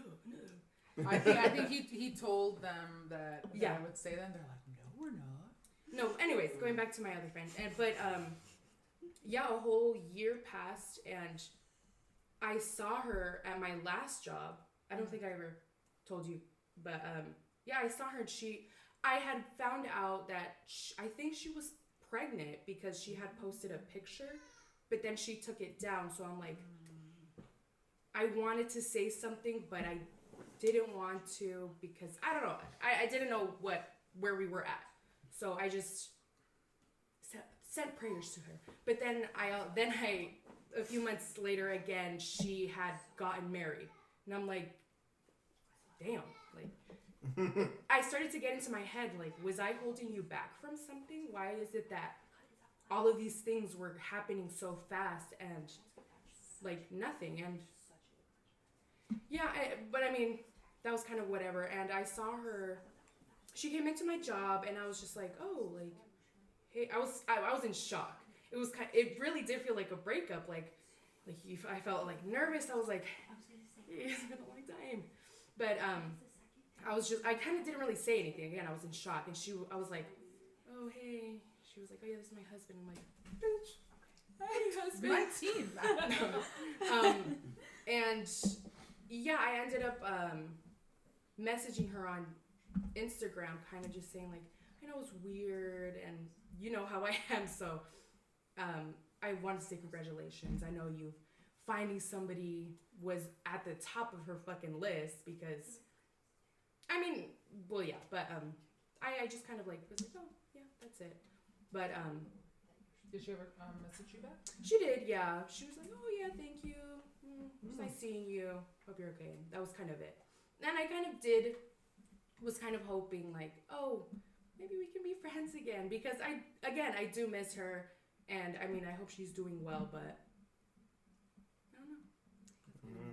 Yeah, it hurt. I was 3 months after the breakup, air quotes, and I was like, holy shit, I need to talk to my therapist about this because it's really upsetting me. But again, I don't have very many friends, so the ones that I do have, I hold very dearly, so having her leave really hurt. But I mean, I guess I made new friends. You guys. I love you. I'm pretty sure you'll go to Frankie and Joseline's house before I do. Shut up. It's coming, okay? It's coming. I feel like I really tell your guys' stories. Like, the same thing happened, like, with me. Like, I had this... So, I used to play soccer with my old best friend. We've known each other since we were 4. And then we were best friends. Well, we didn't become best friends until, like, middle school. But, we've known each other for that long. Our families known each other. And then we stopped being best friends in, like, college. Like, I want to say, like, junior year, probably. But basically, like, we were the same person, almost. Like, we had all the same interests. We did everything together. We were so close that, like, I considered her a sister. Her little sisters were my sisters. Yeah. I was at her house every day after school. And, like, you know, my parents separated when I was in high school. And, like, I was always at her house. You know, they took me in. I was kind of like an adopted daughter, you know, type of thing. You know, I was always there. Claim me for taxes. Yeah. They'd always feed me and all that stuff. You know, like, I loved her so much. But, like, as I got older, like, reminiscing on, like, how it was to be her best friend, like, sometimes I felt like I wasn't, like, worthy enough, or, like, and she would make me feel that way, too. It's, like, we played soccer together, and, like, you know, like, we both made varsity freshman year, and when I got a starting position I started as a defender. I'm a defender, but one time my coach put me to start as a forward, which is her position. She made this face to another girl on our player, like, what the fuck? Like, why is she being put in my position, type of thing? And I never told her that it hurt so bad that she did that. But she did things like that, you know, like, not like often, but like, I noticed that she would do stuff like that and it would hurt me, but I loved her so much that I was like, you know, she's my best friend, it's okay, like, even if she hurts my feelings sometimes, you know? And I'm sure I hurt her feelings too, because we were almost exactly the same, like, personality, interests, everything. Maybe not personality, but, you know, we were very similar, like, we were always like this. If anyone knew us, it's like, oh yeah, them two, they're best friends, they're sisters. Even her sisters were my best friends too, my little sisters. But then we get to college and we go to different schools. I see less of her. We still love each other, you know, like, we tried. But then I got it in my head, like, I was like, you know what, like, she didn't always make me feel that good, you know, and like I said, as I got older, I was just like, if people don't make you feel good, then just let them go, you know? And I noticed that I started distancing myself because I was like, well, she's not making me feel good anymore. Like, why am I keeping this going? You know? I was like, I have other friends that don't make me feel that way. And I was so close to her, and I was like, no, I'm just gonna make it work. I'm just gonna keep it going, you know? But then I got to a point where I was tired. I was like, if you're not making me feel good, and I know what a true friendship is, I'm not gonna force this anymore. So we both just, like, stopped talking, and it hurt. Like, we never, like, had any closure. We both just stopped. And I feel like she felt the same way. Like, you know, I'm not perfect. She wasn't perfect. But we never communicated anything to each other like that. Like, when things got hard, we never did that. Yeah. And, yeah, like, that's a relationship. You have to communicate those things, and we just couldn't do that. I think it was just, like, terrifying. You know, we're young, you know. And, yeah, so she congratulated me when me and him got engaged, and she would say happy birthday here and there, and I would do the same. But one day I DM'd her, and I was like, hey, like, because we never had that closure, and I was like, why? Like, how come we're not friends? But, like, I'm happy that we're not friends, like, in a sense, but, like, it sucks. It's like you broke up with someone, you know, someone that I thought she was gonna be in my wedding and like, you know, like a tia, you know, like all that stuff. So I messaged her and I was like, hey, like I hope you're doing good. I'm so proud of you. We were both always hardworking. We knew that whatever we wanted, we were gonna get it, you know, because we were the same, you know. And she did, and I'm doing what I wanted to do. And I said, I'm so proud of you. I'm really happy for you. You know, like I don't know what happened, but I'm happy, and I'm happy that you're happy. Like I kind of just left it as that, and that was probably like 2-3 years after the fact that we stopped being friends. But you know, like I still love her, you know, and like I play soccer with her sister right now, someone that I used to hella love, and we're playing soccer together. So it's kind of like opening up the wound a little bit, you know. Oh man. I'm seeing them, you know. Like talk to her? I don't talk to her at all. Like my ex best friend. Like we don't talk at all. Oh, the sister. The sister, yeah. Like me and her sister were super close too, and like she would tell me things that she couldn't tell anyone else and all that stuff. But like there was never. But it sucks because like I lost. It was never bad, you know, and like I lost that friend too, you know. And then now that I'm seeing her again, I'm like, oh, I miss you. Like I love you. Like I'll always have love for you.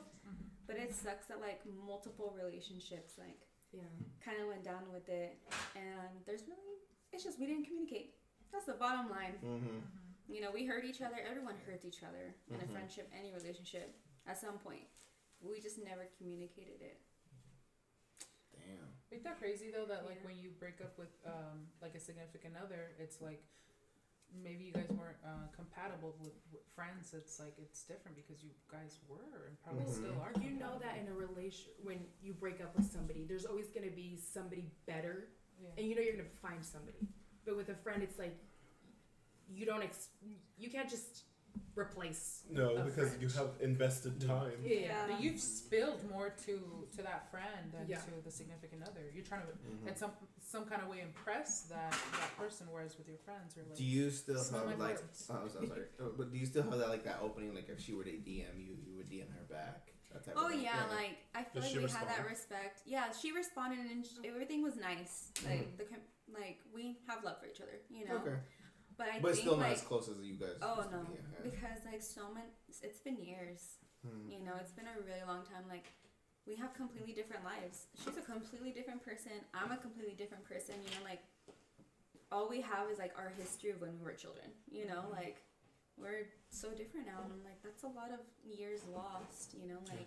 I mean, I don't think they're lost. I mean, No, you it's guys not live- lost. But It's like, an evolution. I mean, like in between, you know, like we don't have that. We Okay. didn't have that time together, you know. Okay. So we're different. We're completely different now, and it's just like I don't know. It's just like I'm happy with who I have in my life now, and I can say this that I still love her. You know, like we had a really like yeah.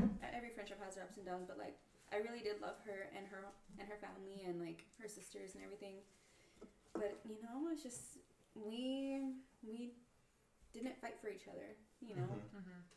That's So how- like it how I slowly feel faded. too. Yeah. Yeah, and you know, if I see her, like, of course, like hug her, you know, see how she's doing. But it's like, I feel like because it's been so many years, like, I feel like we would both be like, is it worth even putting effort into, like, you know, because we've been fine, you know, not talking for. I want to say it's been like 5 years. I don't even know. It's been a long time. Yeah. It's been a long time.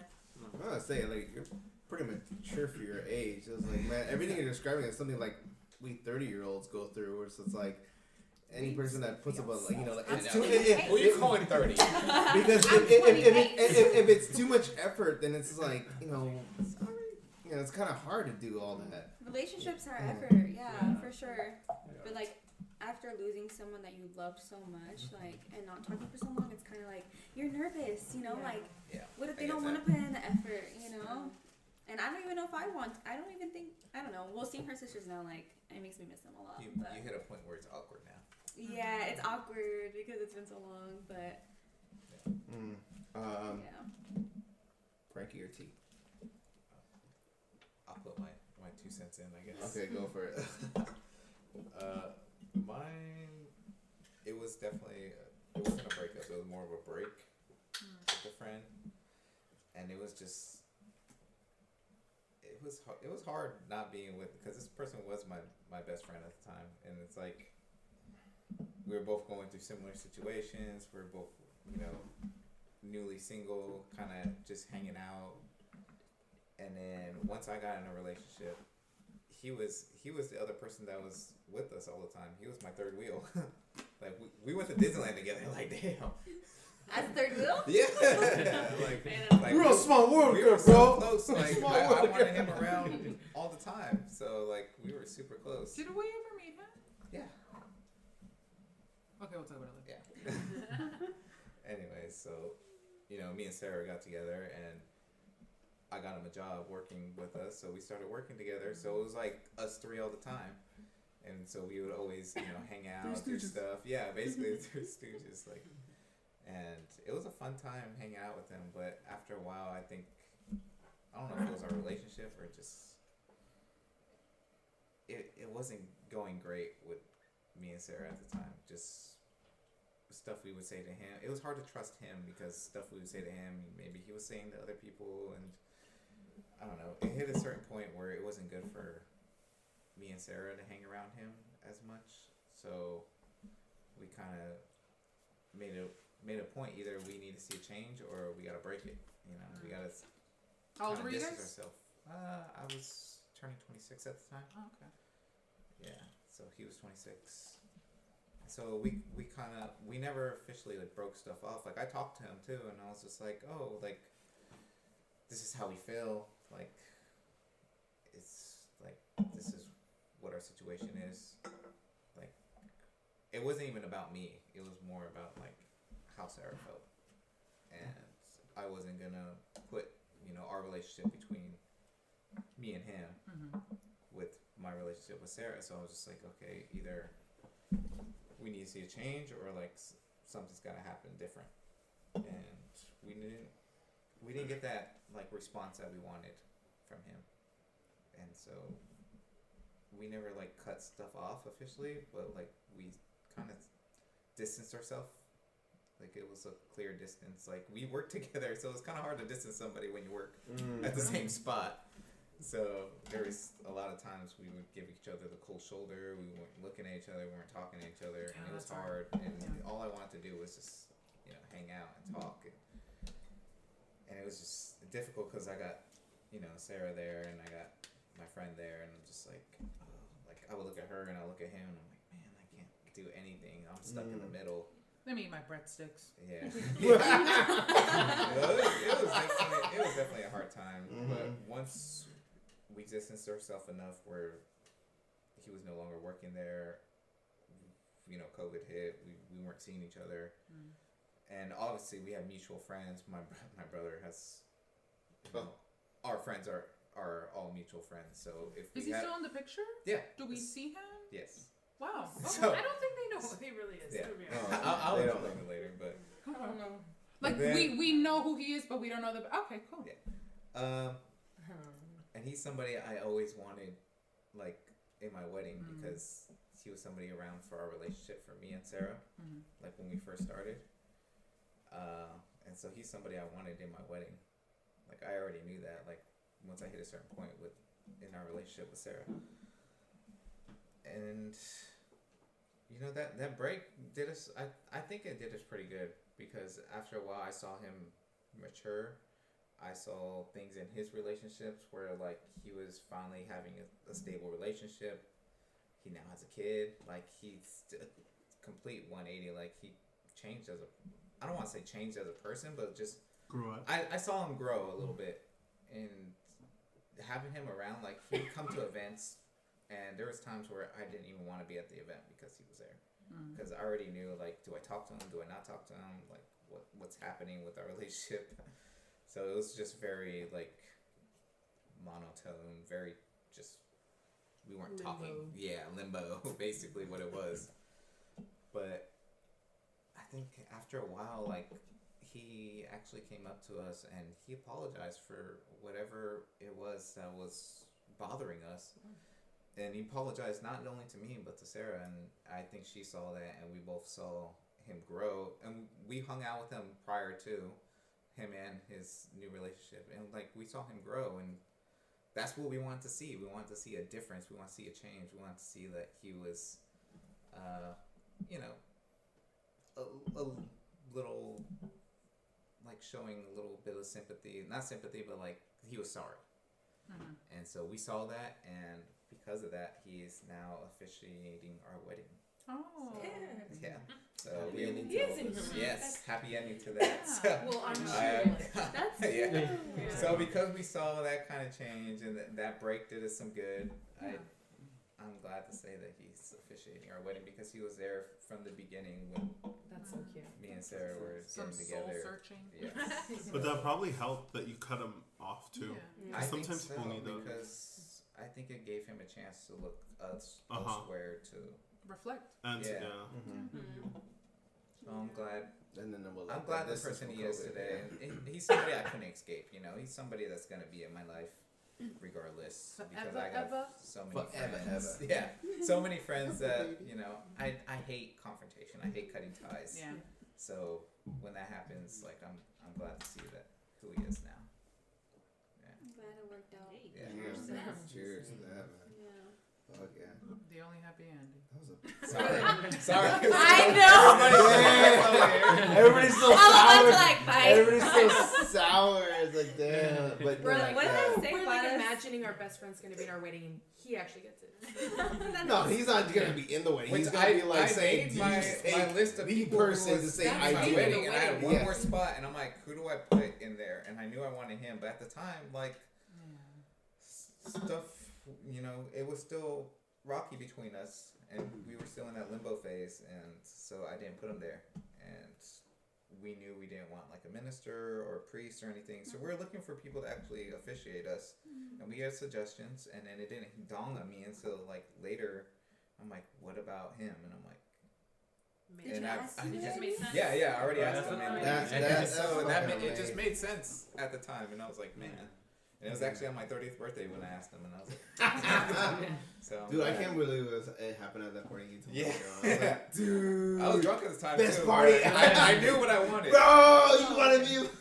I knew I was drunk, but I knew exactly. The next day, he was probably like, "Am I really?" Yeah, I knew Am I that's a what I priest? wanted. Yes. And I was like, Has he come up to you being like, dude, I just took the classes. Now Oh, I have no, the-" not yet. Like, He's I- like, now I have the power. Not yet. I can marry you right we now. gotta update him on details and stuff like that. So Oh, nice, yeah, nice. but I'm glad. Damn. Happy. Did you want to finish yours? Because I know you got cut off by JJ. Gigi's so fucking weird. She had her place. I don't know, just had my piece, I guess. I mean, I will say there was another friendship that I actually did kind of like cut off as well, because long story short, in that whole relationship was that I was the person who kept asking, you know, my friend, like that friend. We're like, who? I know. And then once you said it, we're like, like I kept being the one person to be like, hey, do you want to hang out? I kept being that person, like, hey, let's hang out, this and that. Yeah. But it wasn't being reciprocated on the other end. So you And were trying. yeah, I was the one who was always like, hey, let's hang out, you know, let's just go for a walk or whatever, you know. Let's just, I was always that person. I'm like, I just got tired of being that person. And I waited for them to be that, you know, the same way, and they never were. So That's I'm how like, you know when someone cares. I'm like, exactly. I'm like, hey, maybe I should see if they think the same. You know what? But I'm like, that's the one relationship that I wish really did work out. Oh, that's the one that hurts, because we were like the best of friends. Like, I shared so much about. I never like, understood that relationship. What do you mean? Is there any of the girls that you see brought to too. Tahoe? No, you guys never met her. Oh, she's amazing though. But we really talk, but we're still like, we're between that girl that I had brought, one of the girls. Oh wait, no. You brought two. No, not at all. Oh, it wasn't that trip. It was. Sorry. Anyway, no, Oh, another Tahoe trip. Oh, you guys went to Tahoe without me? it's the Yeah. same one. You know what? No, Before no, you that- say anything yeah. else, I don't know. I almost feel like you had. I don't know. Maybe, and this is because you said you guys were like the bestest of friends, but I never really saw it. There was always something. But honestly, I think Maybe it was a you- one way. No, I think you were just maybe No, there was even. I remember you guys. I feel like maybe she felt some type of way about you being happy. That is a big thing. I don't know, maybe. Look, Yeah. she had a really good life. I mean, from the outside looking in. But it's like I talked about shit about like the shit that my dad did and everything. I know. I was so open about it. I'm like, I wasn't that happy. But even with that, like, we've always been together. Like, you know, like even my mom. Like when people talk about my mom or when they tell my mom stuff, they're like, "Wow, you're always so happy. You know, you should be so. I'm sure you're so proud of your daughters." And I'm like, "We're trash, but." You know, speak for yourself. No. But I'm saying like you have a wonderful life, and I really think that like at some point maybe she felt some type of way. And the reason why I say that is because one of my really good friends lost one of her closest friends, and the reason being, I mean, I'm not to say too much, but it's like one of the reasons why the girl said she couldn't really be around her was because my friend was doing good. She was like, you know, she was in a good place. She's like, you're just in a really good place right now, and she's feeling some type of way. And she's like, so you don't want to be my friend because you don't want to see my success? Sometimes it's too hard. It is, and I mean, even when my friend got her first apartment, I was like, God damn it, look at you. I remember when you were renting. I am your hype person. Right? If that ever comes, like I've always been that kind No, of dude, I was like, look at you living in your sister's, like in both of you, like two different sisters renting a room, and then you rented here for so long. I was like, I am so fucking proud of you, biatch. And she's like, you know, you're the only person who has said that. And I've had my sisters in here, and I've had my best friend. I wasn't her best friend at that point, but she was like, I had my best friend, and no one has said that. You know, and I'm like, I'm sorry, I don't know why, but she said this girl's like, and I and you know what, the way something I didn't say when you were talking about your friend, I feel like maybe she thought you know how there's always that one that thinks the grass is greener. No, there's always the one that thinks it's a competition. She needs me more than I need her. Yeah. And I think in that relationship, this girl thought that my friend needed her more, you know, because she had the family, her life was more put together, and I say that in quotes. So she's like, oh well, she needs me more. But then stuff started falling apart in her own life while my friend is working so hard to pull herself out of toxic environments, going to work, doing the hard work, and her friend is like, come on, dude, admire the hard work that she's putting into it. It's not like it's just happening overnight. She's really working hard to get this shit. And so I think that's kind of like what I'm seeing, kind of like, I couldn't think of any other reason why she just stopped talking to you, but I feel like maybe that's what it was. Not to hype you up, but yeah. He's a hype man. That plays a big factor. But I feel like if that relationship were to, I would welcome that friendship again. I just want to know. I would want to know first why it happened, but I would totally be down to like kickstart that relationship again. I don't know. It just depends on that. Maybe. So, but my life is so different now. So maybe she doesn't deserve the better half of me. I don't know. But I remember my friend saying, "It's not my fault. You don't want to be like my friend." So you're telling me that the reason why we're not friends right now is because it's my fault that I'm doing better. I get that. You know. So no, I can't think of anything else because I mean, how do you say?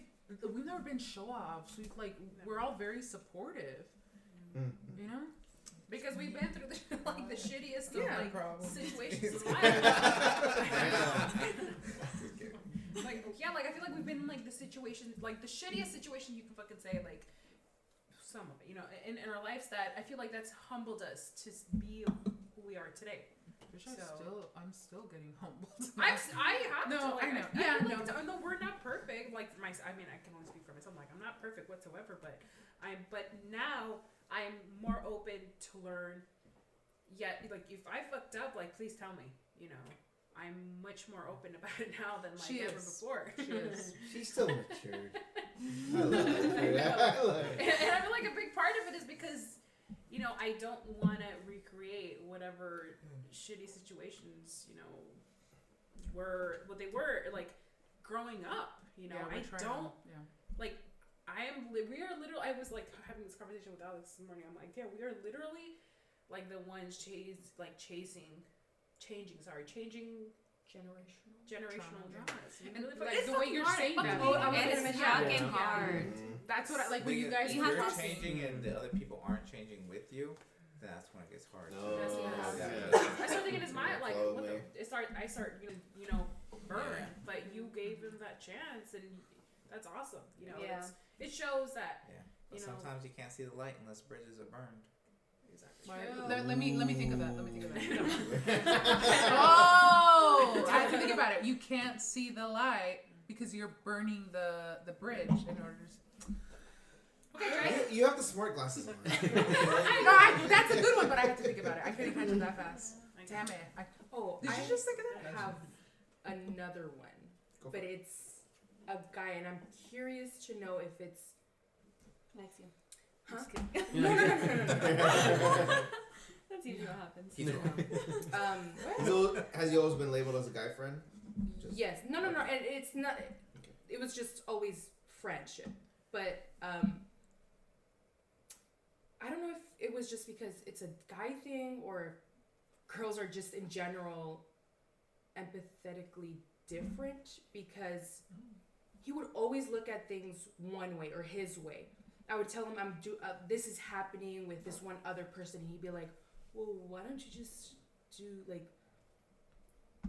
try to make up with them and blah, and I'm like, because I guess I have to give you more detail because this happened and that happened, and then he was like, oh, so he wouldn't really understand. The I'd have to context. put him into my position. He couldn't just be like, oh yeah, you're right.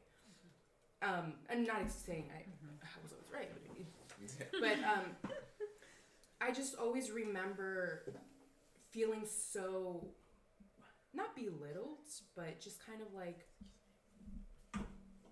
I was crazy in a way. Like anytime I'd kind of just like this, I'll go like, I'd kind of just like talk to him about a situation. He'd always be like, well, it was always my fault in a way. And I'd just be like, okay, well, try to understand it from my perspective. And I just always felt like Sounds like he never struggled. Huh? Like in anything. The thing is, he did, and he struggled so much just as a kid. Even now, it's Maybe it's his way of coping. Yeah. It I was is. thinking the same. It is, and as much as I just always remember thinking, I want to help him. I want to be his friend. I want to be there for him. I want to fix him. Yeah. But he just would never let himself open up. I'd always be like, because he'd ask me, he's like, oh, like, we never really, like, go into depth of, like, just conversation or anything like that. And, excuse me. And I told him it's because I can't really trust you because you never say anything. Yeah, like, that trust isn't there. yeah, so, and he'd always kind of get mad at me in a way for that. So, I mean, I've recently started to talk to him again, and again, he's not Is he doing still the same? He is. You It's gotta let it been go. like You gotta let it go. 3. I can't. I just feel like Is he somebody you want around all the time? he's fun. He's a good friend. Maybe he's just a friend that you have to love from afar. Yeah, Yeah. that's true. I have relationships like that. A good, now. Yeah. good time Close, friend. but I can only love Yeah. you. I can only love you from Yes. afar. But you have to understand for your own Or- sake. Mm-hmm. the way I'm seeing it, and we forgive and forgive and fucking forgive, and it's Ooh, something yeah. that we're That's- going to therapy for. It's something that we were taught to forgive and forgive and fucking forgive, and not even know why we're fucking forgiving. That's just how we grew up. That's in hard. our roots because of our parents. And it's hard when you love someone. Like, But- you love your friend, right? Well, I love him in a sense where I just want him to be happy because I feel like this guy just hasn't gotten a break, and I that's why I still want to be friends with him because he needs a friend, and he doesn't have sorry, he doesn't have like Other friends, really?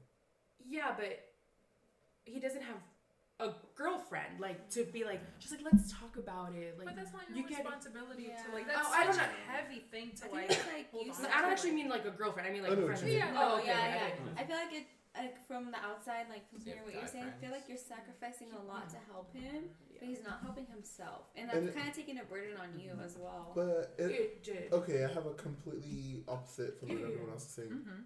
Mm-hmm. Like everyone's saying, it's not your burden. Yep. And as much as you care, you can lead a horse to water, but you can't make them drink. So you being there and being able to be like, hey, you can confide in me, you can talk to me, you can open up, so that you can understand him better. That's great that you're there, but you can never make him. And if you're gonna be if you want to be his friend, with some people you have to just accept them how they come, and it might be something that you're like, it drives me nuts, but you don't want to open up. Okay, eventually he will, or you might say something that sparks something to get him to speak on his feelings. But some people, like your sister said, like that's his way of coping. Some people shut the feelings part completely down. Yeah. So that they don't have to deal with it, because it's gonna open up a whole mess of crap. They become numb. Yeah, Yes. and That's and a that's- problem of mine. that's something that takes more than just one friend telling you, "Hey, you can talk to me," because it's like, why would I talk to you? No matter how close we are, this is something that's gone for his whole life. You being no matter what you think about all these friendships that everyone has. They're chapters in all our lives. They're not lifelong. They're not from birth. So I'm thinking in my head and I feel very. You're good. So there's like, sorry. This is a safe space. So No, it's not you. It's just. It's You're going. thinking Well, like thinking a lot. What you're putting in the relationship or the friendship is, if you're not getting that in return, you just have to dial it back, I guess. It depends. You can though. still be friends with them, just dial it back and don't expect as much. Think of it That- as yeah, at least you tried. Yeah. Yeah, I think it's a matter of acceptance more than anything. If you're truly his friend, you have to accept that he's not going to give you that. And if you don't, if that's a boundary of yours, if that's okay, well, I can't be friends with someone who can't be open with me, then that's where your limit. So you can be a friend from afar. I'm here, but I'm not going to be spending and investing my time in you and investing my heart in you, because I'm not getting anything from it. But if you just want to be there, you have to just how he is. Like, Yeah. I think it's because we also and I hate to keep going back to that place, but is that what you were thinking? Yeah. Dude, It's it's just like it's like that's kind of how my dad went. I tried getting him help. I fucking tried, and everyone who I called and spoke to said he has to be the one. He has to be the one. That's true. And I'm like, I had to find someone, because I'm like, you don't understand, he's gonna die. And I remember telling one of my coworkers, and I was like, oh, I'm trying to find help for this person. And she was like, honey, you have to, it's sad to say, but sometimes, I was like, it's my uncle. And she was like, honey, you have to understand that sometimes, that's just the way people go. And when she said that, I was like, it's my dad. And she's like, fuck, I shouldn't have said that. But I'm like, I should have told you it was that. But no, some people just don't change. But I think that's the part where we have to think otherwise. We have to, in my mind, and I don't know if in yours, but we have to think that they do. there's always hope. There is, because we grow up with those fucking novelas and those Disney stories where shit ends up happy, but unfortunately we know that isn't the case. We know that isn't the case, but this shit took out all my hair. But we keep trying. That's. I'm realizing now. That's why I'm. We give people a Fixated on lot of it. chances. Fixated on this guy. People, Yeah, and not fixated, but Trying just to help. why I just have it in my head that I have to help. yeah, I have to help him. I have to. You see the because path. you care.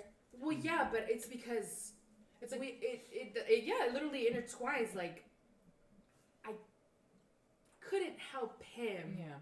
so now I have You're this. gonna make up for it. Yeah. In a way.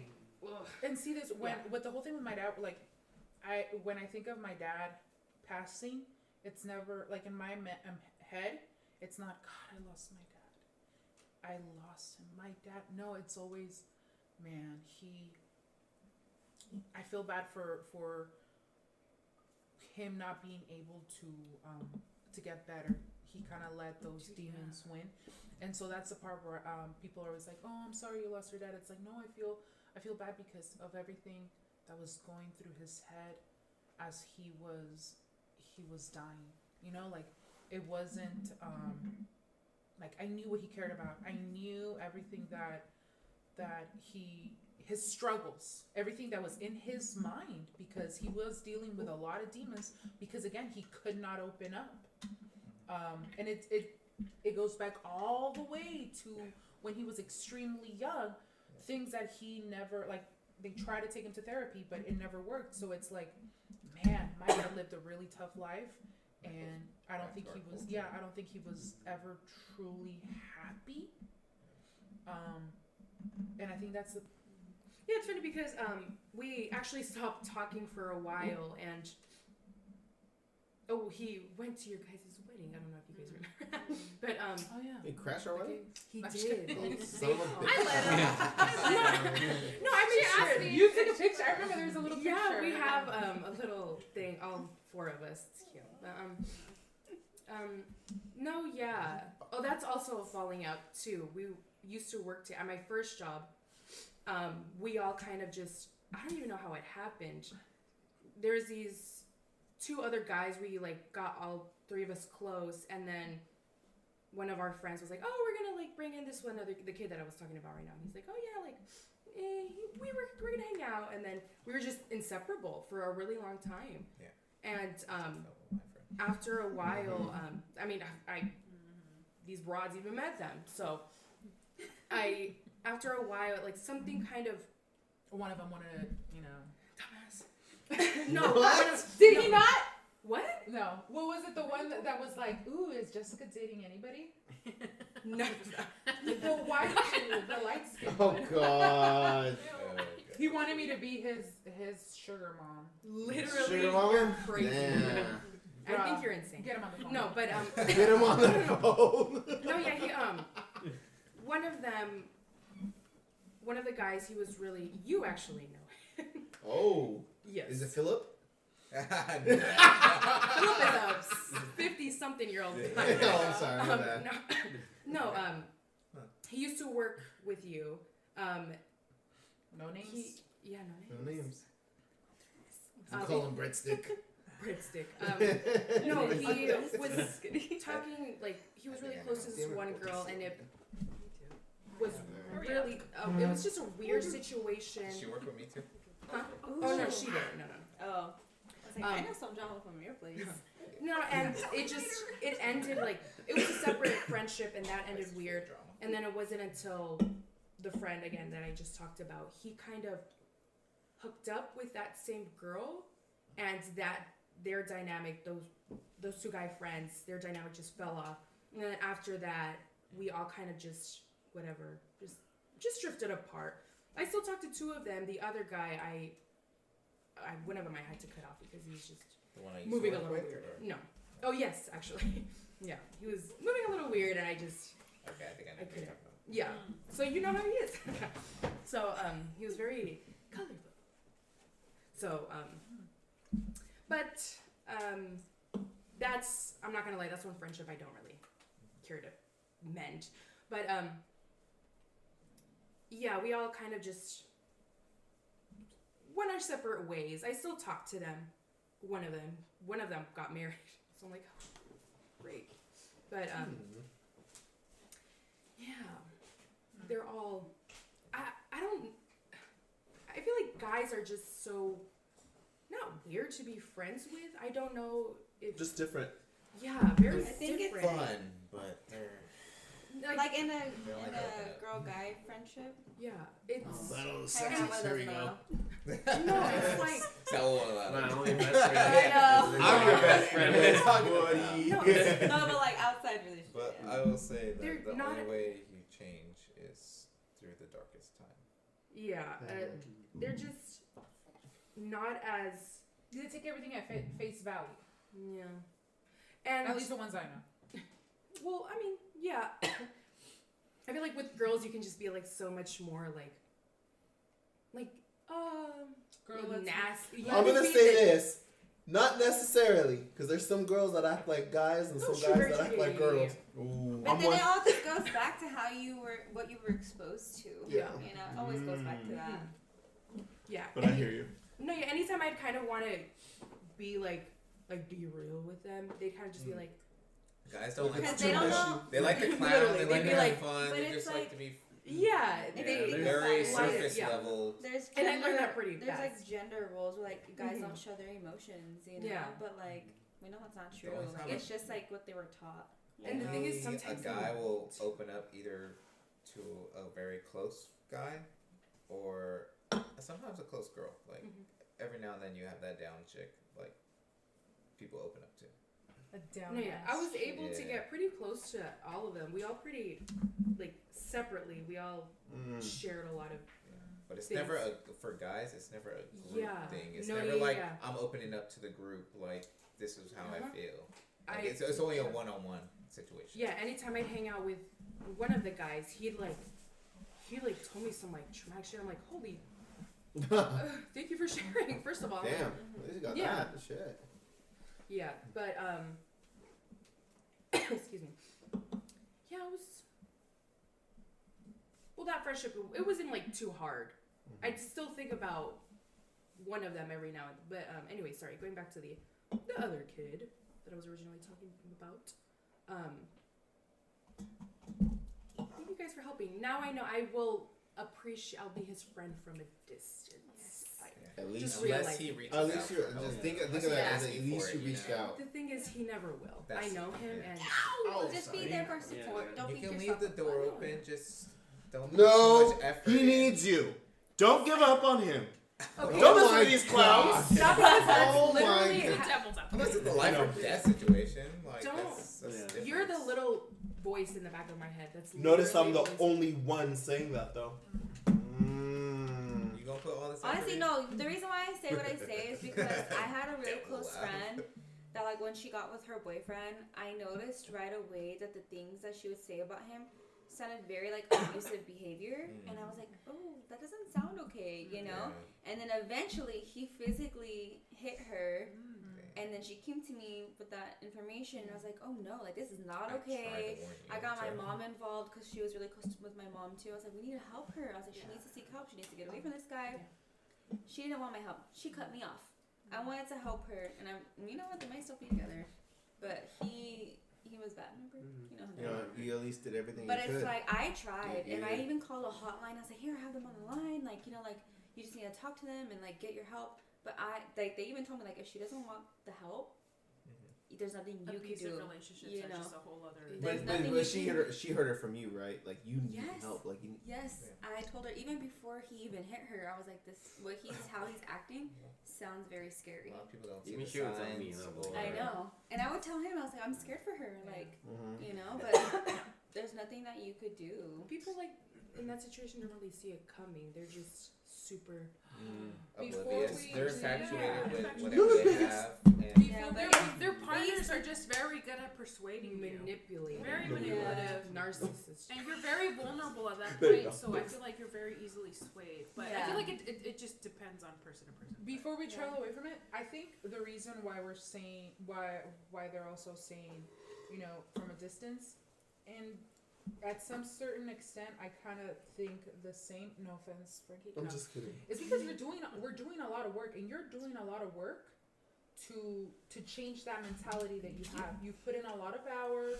You know, you're going to therapy, and you're very vulnerable when it comes to that topic, and being put in that space again, maybe not having all the tools that you need, might pull you back into that space because it's all you do know. so wait, are you going to So therapy just for this careful. relationship? No, we're going to therapy for Just, our just for your lives. own mental. For Okay, your guys, life. I still I'll gotta just say go because through it. you're paying for this relationship. We'll just let you know.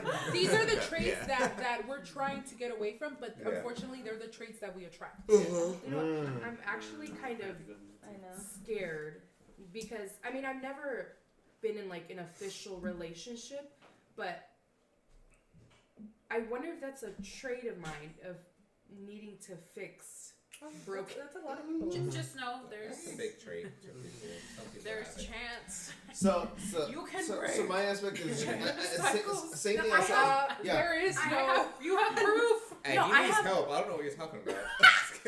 No, I have very high standards, so I know what I don't want. Yeah. I know what I do. I mean, I don't fully. It doesn't sound like it.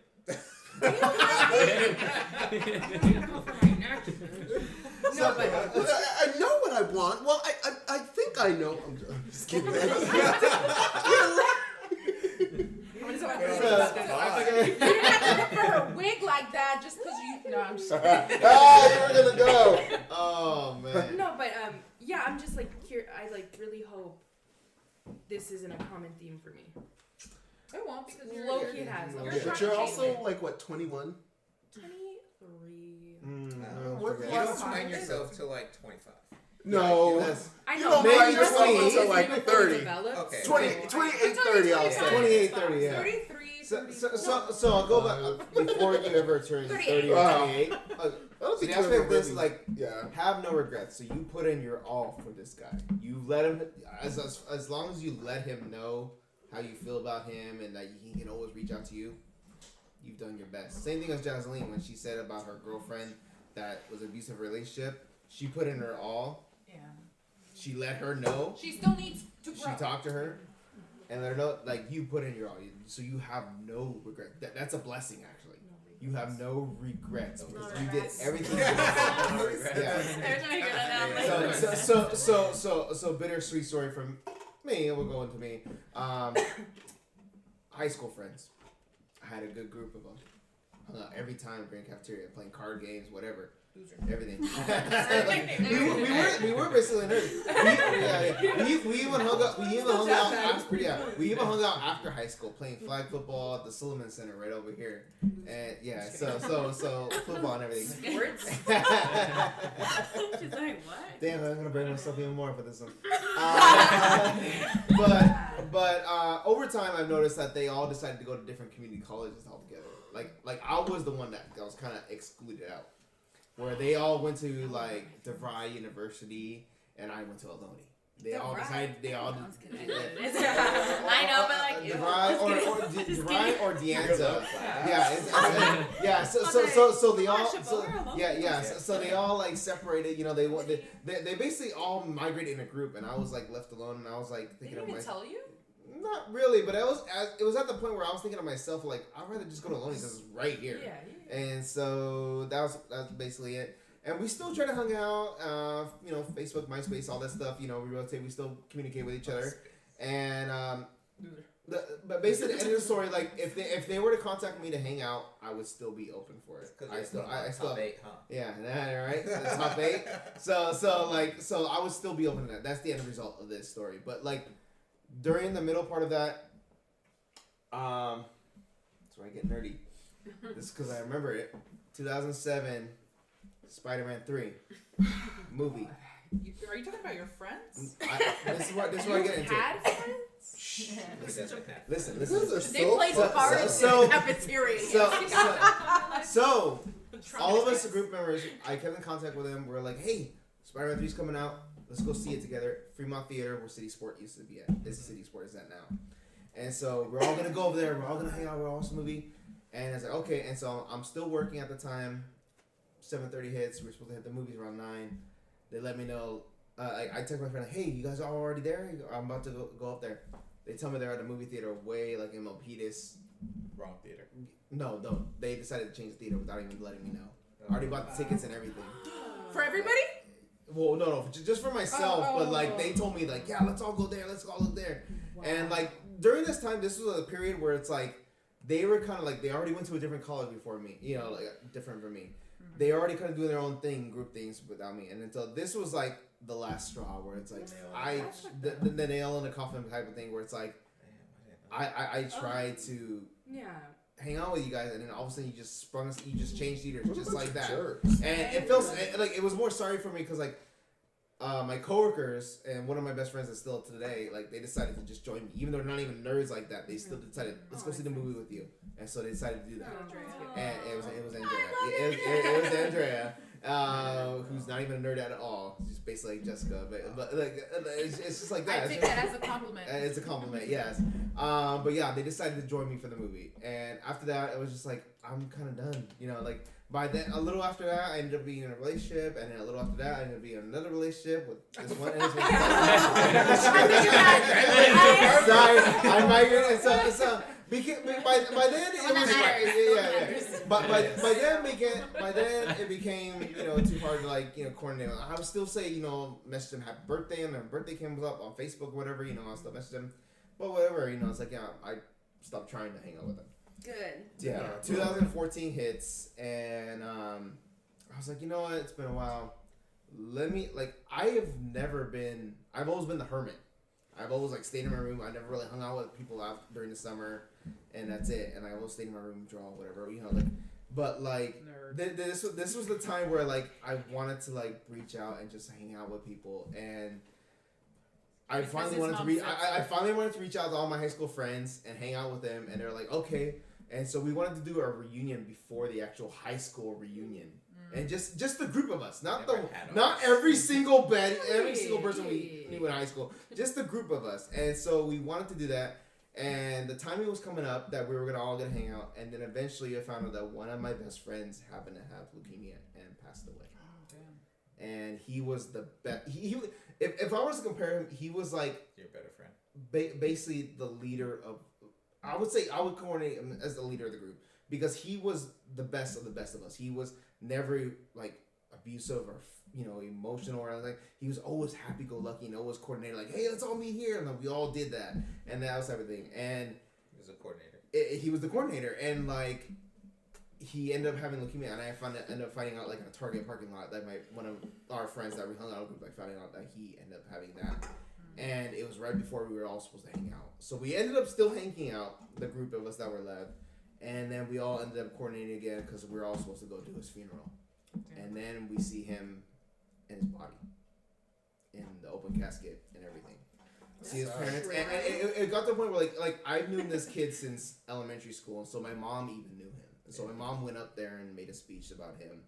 And I went up there just nothing in mind. I saw some of my other friends go there, say a speech on the paper, and after my mom went, I was I just went up there, made a speech, just I just said something, whatever, and I saw his dad in approval, just shaking his head, looking at me, he was happy, and then just seeing his body, and then finally you see the casket go down, and that's where it is the absolute worst feeling in the world because I never got that closure that you guys did, because you two or anybody else. You did your best. You reached out. You did everything you could. And here, seeing the closet, the casket close, it goes in slow motion, and you see his body disappear. He ended up getting cremated, but seeing that, it's always been in my head. And since then, like I said, if his friend, if our group of friends, we did hang out another time after that, but after a while, we all went our separate ways because we end up getting married, having kids. It gets complicated after a while. But if they were to reach out, I would always hey, let's hang out then. Yeah, whoever coordinate. I don't want to be the one to coordinate. It's too hard for me. But if they were to be, I'll be there. But the guy's sister, I was never close with her, but eventually we ended up becoming close because she heard the speech I gave about her brother that day, and she ended up reaching out to me on Instagram and Facebook, and we're still friends to this day. And she likes almost every story I put up of JJ. And so I see that sometimes. So it's always great. We never say anything, but I always see the like buttons and stuff like that. The respect of it. Yeah. So it's always there. So if get anything, it's you guys try. You did everything you could to reach out to the people that you love and care the most. And here I finally reached out, but it was too late. It was too late. And so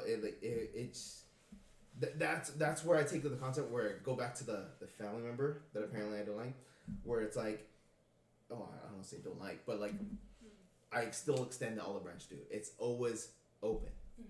It's always gonna be there because I never want to fully close anything because I know what a fully closed classic looks like on a friend. And so that's who she was to me. She was a best friend. So it sucks. I hope to God I never know what it feels like, lose a parent and everything, but to lose a friend like that, It's still hard. It still sucks. And then having, like you said, no closure. It's terrible. Yeah, no closure. It still sucks. Wait, so you guys were planning something to get together. We And when you reached out to him, you realized what? Our friend reached out. That he passed away from leukemia. And so you never got the chance. I never got a chance to hang out, and he was actually the best of us. Like all the friends, like we were all cool and everything, but he was the better one. He was the one I knew the longest, and like after the Spider-Man 3 incident, where it's just like we stopped reaching out to. I stopped reaching out to them. I stopped trying, and I went my own way. They went theirs, but we still respect. We're still friends on Facebook, whatever, But I just never. I wish I got the the chance to see him one more time before it's kind of close. But take my life experience and that you did your best. That's all you can take from it. And so, but yeah, that was my friend. But as for now, like the way you, especially you, the way you're thinking of like, I'm ruling out friends at this age, because it's too hard at this point. That's where I am, but once I became 30, where it's like friends, where it's like, you hit a point where it's just like, especially now that we have a kid, we have our home, it's like, it's hard to coordinate things. It's like, it's hard to hang out with you when you act the way you are, or you do the way you do. I feel like you have to have friends that are accepting of our life. Because exactly. we do have a child, and I do appreciate people that, understand that. Also, we were getting married at 30, and she's barely turning 26. Yeah, you're ahead of the game. So you're already ahead of us. So your maturity level is just different because you're already at a certain point. Goes back to the life experiences. Yeah, life experiences. You hit your life experiences before other people. That whole you had to learn that whole tie with your friend. I almost said her name with that friend. See, and it's all in when you have to deal with that. Because for me, there was that. And that was 28. that was a lot later. Yeah. It was 10 years off that. It's just I'm very observant, and I when someone tells me something and really lets me know how they feel about any situation on their own, I take in their experience and I kind of make it my own, and I learn from it. So if I see someone treating me a certain way, if I see someone treating someone or treating him a certain way, I'm you know what, I don't like that, and if I was in that situation, I would do this instead. I just gotta protect myself. That's how I've always been. There's experiences in my life where I'm I have to act a certain way to protect myself, and if that means pushing people out of my life, you're protecting your peace. Yeah, that's great that you need to protect yourself. I just don't have the capacity to put on more than what I have. I do not have my shit together. Them two especially know. I struggle every day with my life, and it's hard. I don't want to cry, but I can only handle so much, and if I can prevent more struggles, I'm gonna do that, because I just can't take on more. I just can't. Yeah. You gotta keep it. I'll have a mental breakdown if I have to. Plus, you're coordinating a wedding now. It's shit. I haven't even started that. Do I have to get married? No, that one's solid. No, That's solid for life. The amount of peace that I have just not having certain people in my life or contact. Oh with them. Yes. Just a lot of clarity. It's a little less anxiety. Let's put it that way. There you go. And it's unwanted. I can go to bed peacefully without. Just knowing my relationship where it is right now, it's perfect. I don't have to worry about stuff. Perfect. Just know that you deserve that. And the people in your life too. If there is ever an issue, you can communicate that with them, because it's worth. And you should be able to. Yes. That's the hard. And reciprocating it too, because at this age, it's just there's no point in being mad anymore. Just talk about it if that person's worth talking about it with. If not, then it's just, there's a bunch of people that you end up cutting out of your life. I've had disagreements with Floor, one of my best friends. Diesel? Huh? Floor? Diesel? Yeah, I make fun of her for that. But yeah, we've had disagreements, and after you travel, you kind of just want to take a break. if it's like a week or so, just like, okay, I need to not see your face for like a week, just to wash my clothes and stuff like that. But and there's been a few disagreements where we're like, is that it? But it's like, no, let's, we'll talk about it. And even though it's like an awkward type of conversation, we will both make it an effort to like talk about it, and we feel so grown afterwards.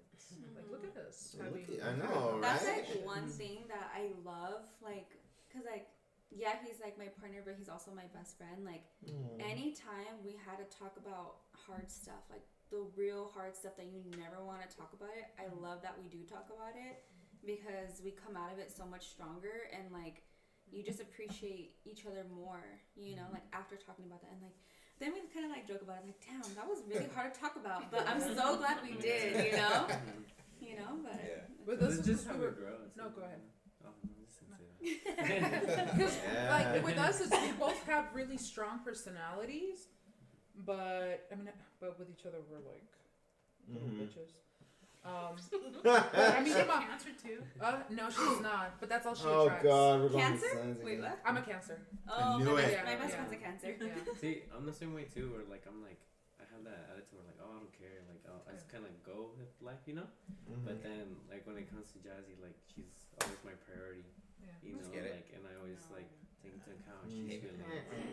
And then like where we were living with my parents, she always told me like, oh, she hated living there because my mom, honestly, like moms are not easy. Yeah, and then so like the like, trauma.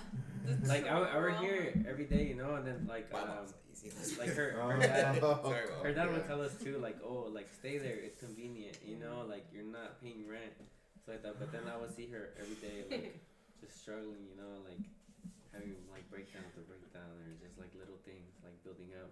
That would affect and you then too. Yeah, and then Sarah's mom's nice. the job that I was at too, like I wasn't making enough, for us to move out. And then I started like looking, like I was like when she started saying that, I started like really like looking, like trying to get us out of there basically. And then I was also trying to go to school too, like I'm trying to do my LSAT and like try to go to school and everything too. But then like where I was at my job, they weren't paying me enough. So like once I got that experience, I started looking, like branching out, and then I was kind of second guessing myself too, like where I was at too. But I knew that I had to kind of like push myself in a way. But she also pushes me. That's the thing though too. Like when I start second guessing myself, like if I'm not good enough for something, she's like, just do it. Like you have nothing to lose. Like just go for it, And then so like this job that I'm at now, like I wasn't even gonna do the interview, like cause I was set up for the interview and I was like, oh, like maybe like I shouldn't even do it, And then she pushed me to like, oh, just do it. Like you'll never know what happens. And I was like, yeah, you're right. And then I freaking like nailed it, like the interview, like the whole interview was just After he was welcome to the county, buddy. It was like just literally me just talking the whole interview, and then like they literally had like no follow-up questions like every single time, or like if they did ask like one little question, like I'll go on like a rant, like I'll go in, and then I'll be like, oh, that's a good answer, like that's good and stuff like that. And then you're like, what did I say? Yeah, and then literally like once I got out, like I was like, damn, that went really good, Like I was like really? Happy, and then once I did go to like to finally like meet up with them to offer me the job, like the final offer. Yeah. I was like, I'm taking you out of here. Like, Nice. Shit. We finally did, and If you'd model any relationship, this is the one to do it. They get it longer than we have, man. Shit. I always tell everyone it's not easy. Yeah, I know, like you guys just see what you see right now. I was like, but there's years of shit, okay? Yeah. And every relationship has their shit, But it's like you gotta realize, like, is it worth holding on to? Like, what's the end goal? Like, what do you want? Like, is it serving you in any way? Like, that there's always gonna be the shit.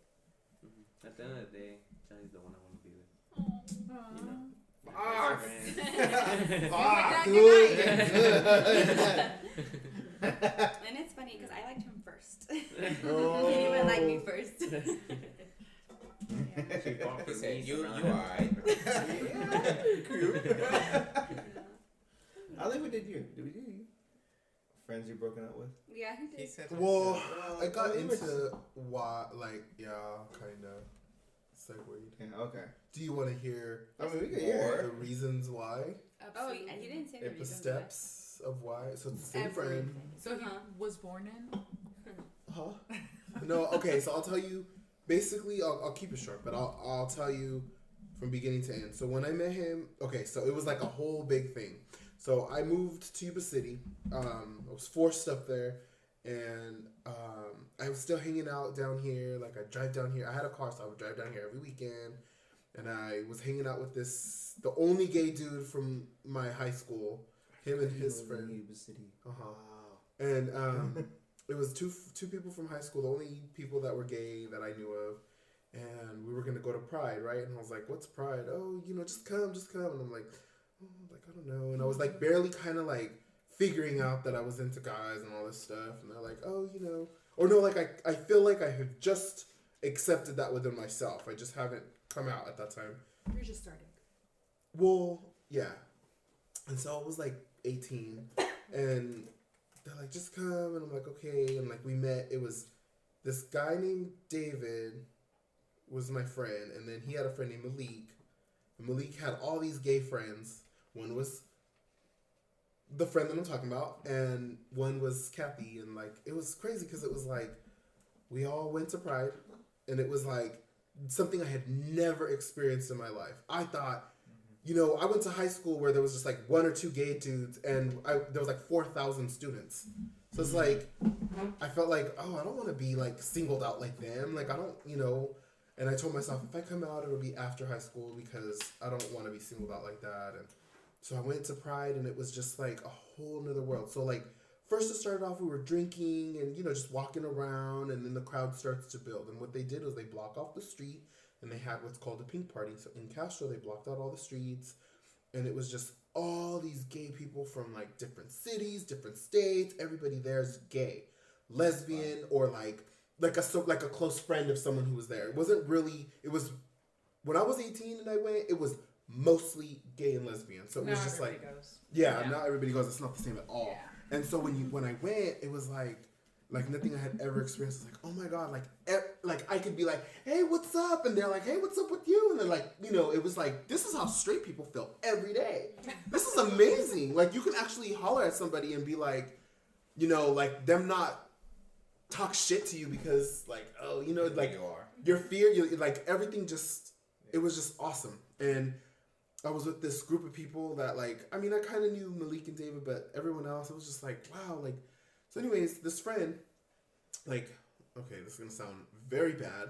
It's like the second or third person I had ever kissed. And like, we made out, I was all sprung, and then, and then, I go back to Yuba City, and I'm going back, like, doing my work, and, like, doing work, like, working at my job, I mean.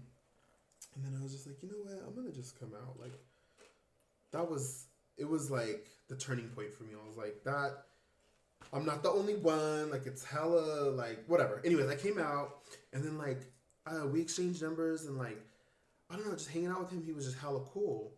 And so, like, that never, I mean, it happened again and again here and there, but that's not what our friendship was. It was just like we were friends. It was cool. Like he was just so cool. Like he had like we were into the same stuff, and he had like a good job and his own place, and he was only 3 years older than me. He was 21 with a good job, a nice car, his own place and all this stuff, and we just like hella hit it off, and we would just, so he was like, we had the same interests, but he had money, so we were like always going out, always having fun, always like just like we laughed at the same shit, and it was just hella cool.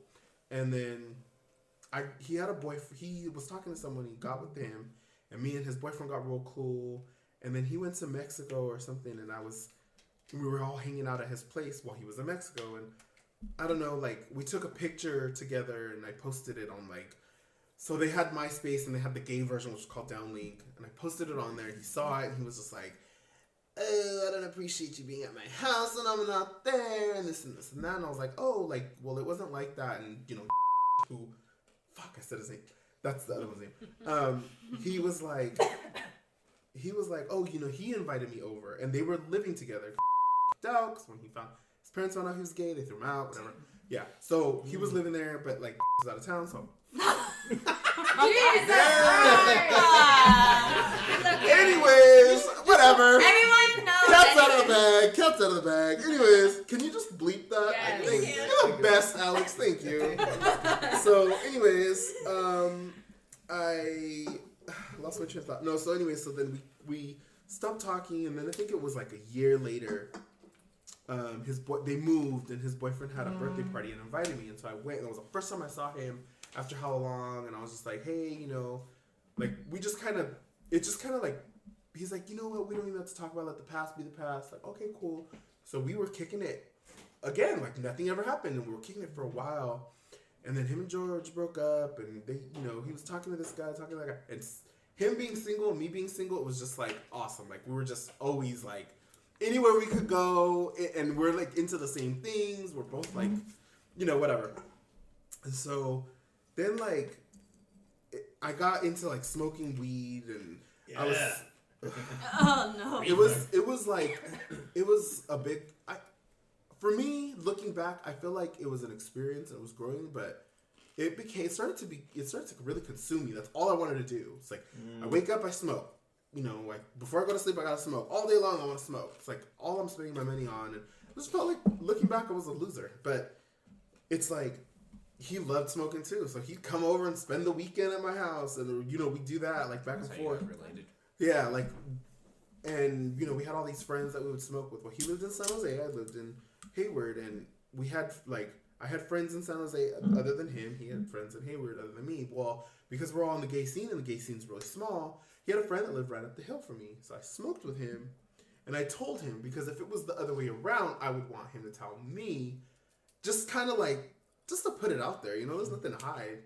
And then I ended up like running into someone that he used to mess with, that we all met at the same time, but Circle small. But they used to mess around. I smoked with him, and I would never mess with someone that he messed with, because I never want to be Eskimo brothers.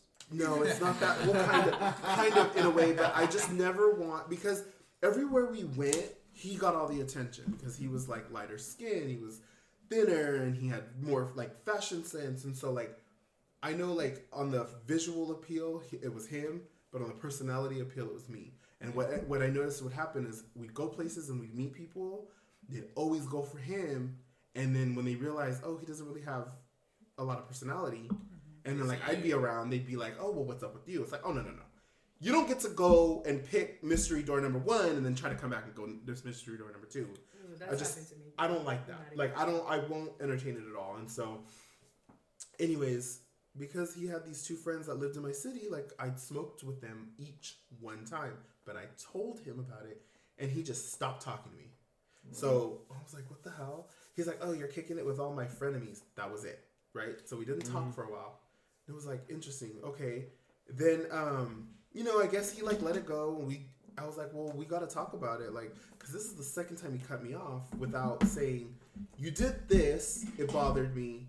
Whatever. And then we started talking again. And he's like, no, we could just let the past be the past. And I was like, okay. But if it bothers you that much, what about it bothered you? You're not letting me explain myself. You're not telling me exactly what frustrated you. Like what you did wrong. Yeah, it's like I wasn't sleeping with them, so I don't know why you think Like in that. his head or something. Yeah, and so You share saliva. no, and so No, I'm talking about smoking. I know. and so that's gross. And so, you know, we started hanging out, and then like, okay, this third time, oh my god, like we went to, time of my life. We went to New York for my 27th birthday. We went to New York for his 30th birthday. It was the same year. Like we went to Vegas all the time. We used to do all kinds of things and just meet all kinds of people. And again, it was me pulling the people in because I have no problem starting a conversation. Yeah, you do. Right. He's hella shy, and I have that personality where I'm like, hey, where are you visiting from? Oh, you know, we're here from New York, or we're here from here. Da, da, da. It's like, oh, whatever. Like, where are you guys from? Oh, we're from the Bay, and da da da da. And it's like, it gets the ball rolling, and then we're just like kicking it with random people, and it was cool. It was like exciting. So it's like we both brought something to the table. But then that's when my mom got sick, and he like I posted something because I'm not gonna name names for sure, but someone in my family told me something that really hurt you. It hurt. Looking back, it hurt, but it really put me in a frustrated mode. And I said, I was like in my feelings, and I did something immature, and I posted something about. It was like, oh, the blood red moon is an omen for change, and I'm like, yeah, I'm starting to see the changes. Well, he took it as him. And why he took it as him is because, see, at the time, I already understood. Like, I had a job where I had to commute to Palo Alto. And for some reason, it was like an hour, hour and a half, 2 hours there and back because there's hella traffic going there. That's the Silicon Valley. Everyone's trying to go there. So I understand, like, doing that, like, you kind of get tired of commuting. You just want to be home. You just want to relax. So we kind of had distance. But then, like, once I got used to it, we got tight again. And then he started commuting to San Francisco. So I understood that there's going to be a time period where he has to adjust to his commute because it takes like an extra hour or 2 hours. You're tired from working. Now you got to sit on a train, whatever. So I understood that. But while that was happening, this thing happened with this person in my family, and I posted it. So he took it as himself. And at the time, I had him on my phone plan also. So what he did is he sent his own subliminal. He took a picture of a brand new iPhone through T-Mobile. Well, I had Verizon. He had Verizon because he had through me. He's like, oh, fuck it. I deserve it. New beginnings, whatever. And then I noticed he stopped. Well, sometimes, like, what he would do is he'd buy new tech devices, play with them, and then return them. So I didn't know if he was just trying to see what the new one was about, or I didn't want to jump to conclusions. But then I looked on the phone bill, and as of that date, he stopped using it altogether. No text, no internet, no phone, nothing. He just cut it off. And so... Things were clear. Right. And that boyfriend that I had been friends with, he did that to him when they broke up. So I was like, oh, I'm seeing a trend, right? And he was like, so I was like, okay, something's up, but I'm going to wait. Nothing. I didn't hear nothing from him. And then I hit him up. He wouldn't respond. And then I emailed him and I was like, hey, so, because I still had his email. So I was like, hey, I don't know, like, if you're buying your phone to just play with it or if you're, like, planning on ending the service that you have with me. But can you let me know because I need to cancel it because I'm not paying for it if you're not using it. He didn't respond. So he went and called Verizon, tried to have them cut it off. But they needed me to approve the access. I said no. Like, be a grown-up. You don't want the phone, just tell me you don't want it. I'll cut it off. Like, don't go behind my back and try to do it yourself. Because then there's a $600 termination fee. And then, you got the balance of the phone's due and all this other stuff. Yeah, you got to. And so I was like, no. And so he emailed me back. I tried to cut it off. You didn't grant me access. That's that. I was like, oh, no. He don't know me very well. You don't cut me off. So, I cut you off. So what I did was I know what time he gets home from work. So I parked my car around the corner from his house. And I waited. I saw him drive by. I walked to his house, I knocked on his door, and I said, hey, I just wanted to see when you were going to be able to pay me for the phone so I can cut it off. And he was really like, I could tell he was scared. But he was like, I'll pay it, I get paid at the end of the week, whatever. And then I was like, okay, cool. And then I turned around and walked away, and he's like, you don't have to hound me. And I was like, what? He's like, you don't have to hound me. I go, obviously I do, because you're not responding to me like a grown-up. So that's why I came. I was like, just pay your part and we're good. That's it. And then that was that. So he paid that part, whatever, and then a couple months went by, and then I want to say maybe a month before my mom died, he he reached out, or I reached out, one of us, and we were okay. And then this time, because he had cut me off, I was going through it. Oh my God, I was devastated because I didn't have this outlet. I didn't have that friend that I could just travel. Oh, we could just take a weekend trip to LA. We could go to Vegas. We can go here. We can go there. Or we could just go out and just have a good time. I didn't have any outlet. All my friends are they serve different purposes in my life. And that was my party all around friend. And so I was just like, what am I going to do? What am I going to do? And I was going through it. I had a really, really hard time. And so I was like, okay, I think that's what I ended up reaching out and stuff. And then when my mom passed away, he came to the funeral, but he brought a friend, and the friend he was hanging out with this big old cokehead, and I didn't care for him at all. And so like I hung out with him like right after that. He invited me out. We hung out, and I was just like, this is not my crowd. Like this, it's done. We're done. Like I was like, okay. And then one day after that, I was feeling like, oh, you know, I remember when we used to just pop up on each other, and I texted him, what are you doing? And he was like, didn't respond. Then the next day, at that time, he was like, oh, I was taking a nap. You were taking a nap. You woke up and you didn't see my text? Well, okay. Well, I just saw it. I just didn't respond. And then I was just like, okay. So that was back in 2017. And we didn't talk. And then recently, I had deleted his number and everything. And one of our friends was talking about him. And I go, what's his number? And I was like, I put it in my phone. I was like, I knew the beginning of it, but I didn't know the end. I go, what's the number? And I put it in my phone. I was like thinking about it. I go, do I reach out or not? And then I was like, no, I'm not going to message him. But he popped up on my Instagram. Because he saved the phone. And so I just added him and he added me. And he's like, how have you been? And da-da-da. Like, all it took was for me to reach out. But that's how it was the last few times. But you're the one reaching. Always. And so now I know, like, where I stand with him. Like, we'll never have that. Ever have what we had before. But it's never the same. After the third time of him cutting me off, I was like, we're going to end this friendship the way I want to end it. And that's on a positive note. So we're just not and then I got one more, sorry. I had a friend of mine.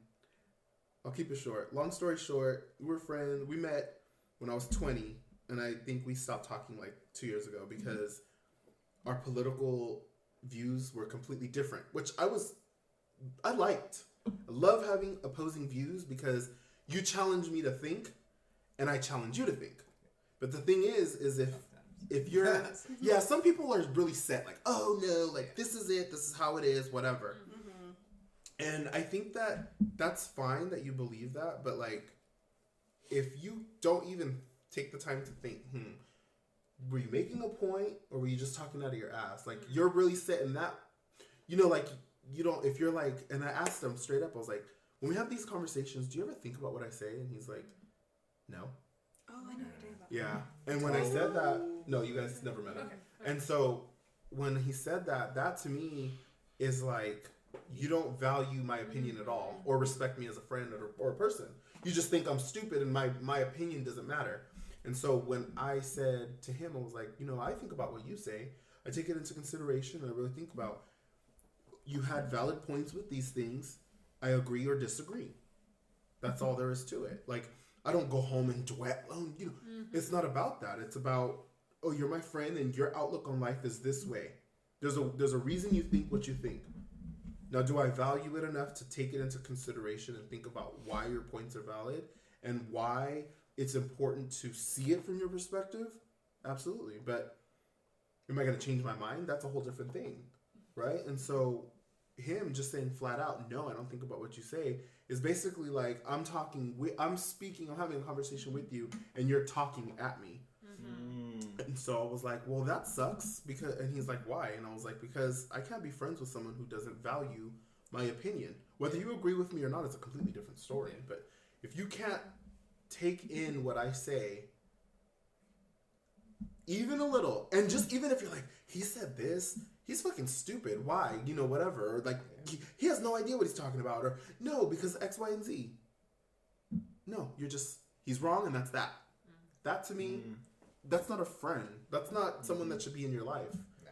You know, it's like, and I mean, I'm very strongly opinionated and I have to check myself sometimes. Like, I have to be like, all right, no, like, scale it back or whatever, but, you know. We all have those moments. But yeah, that's that. A whole other topic in itself. Next time. Next time. Breakups. Okay. I mean, I think we'll conclude it there, but this is a 3-hour podcast. You guys to make a part 1 and part 2. Oh my god. There's gonna be a part. 3-part. I think a 3-parter because. That's a first. No. But I would say this is the. I mean, I did put it that way. I think we poured our hearts into it. The fact, exactly. The fact that our hearts were poured out to it, that it became, for me, like one of the most entertaining, longest podcasts. Like, we've had long podcasts before where guys are just ranting, drunk, you know, whatever like that.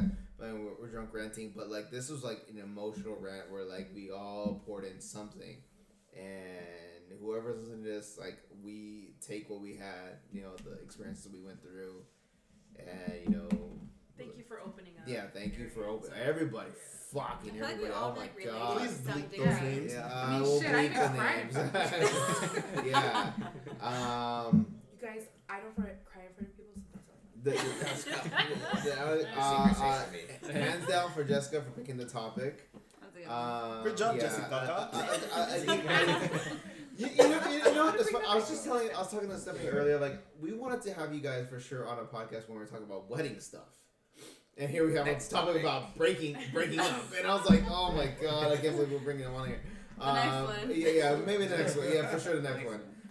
But yeah, thank you guys, Frankie. Freaking always a pleasure, man, dude. Are you looking at my gut? Guys can get pregnant now too. Don't start with this. Here we go. You should have seen him in Disneyland. He was like, I buttoned my jacket right here, so it goes like this. You're like, hey, Mickey. me and my sister, my mom were so annoyed. Yeah. Like, he's like, I can get pregnant. Guys, I kept saying that. Guys can get pregnant too. My brother-in-law was like, no, because you're not transgender. I go, as a cis white male, you can't tell a gay black man that he can't get pregnant in this climate. Oh my god. I was pulling all the terms out of my You ass. broke your bladder. All right, guys. Thank you guys so much. Good night. Good morning. Whenever in the car, out the car, wherever. Thank you guys so much. Bye. Bye. Sorry. Bye.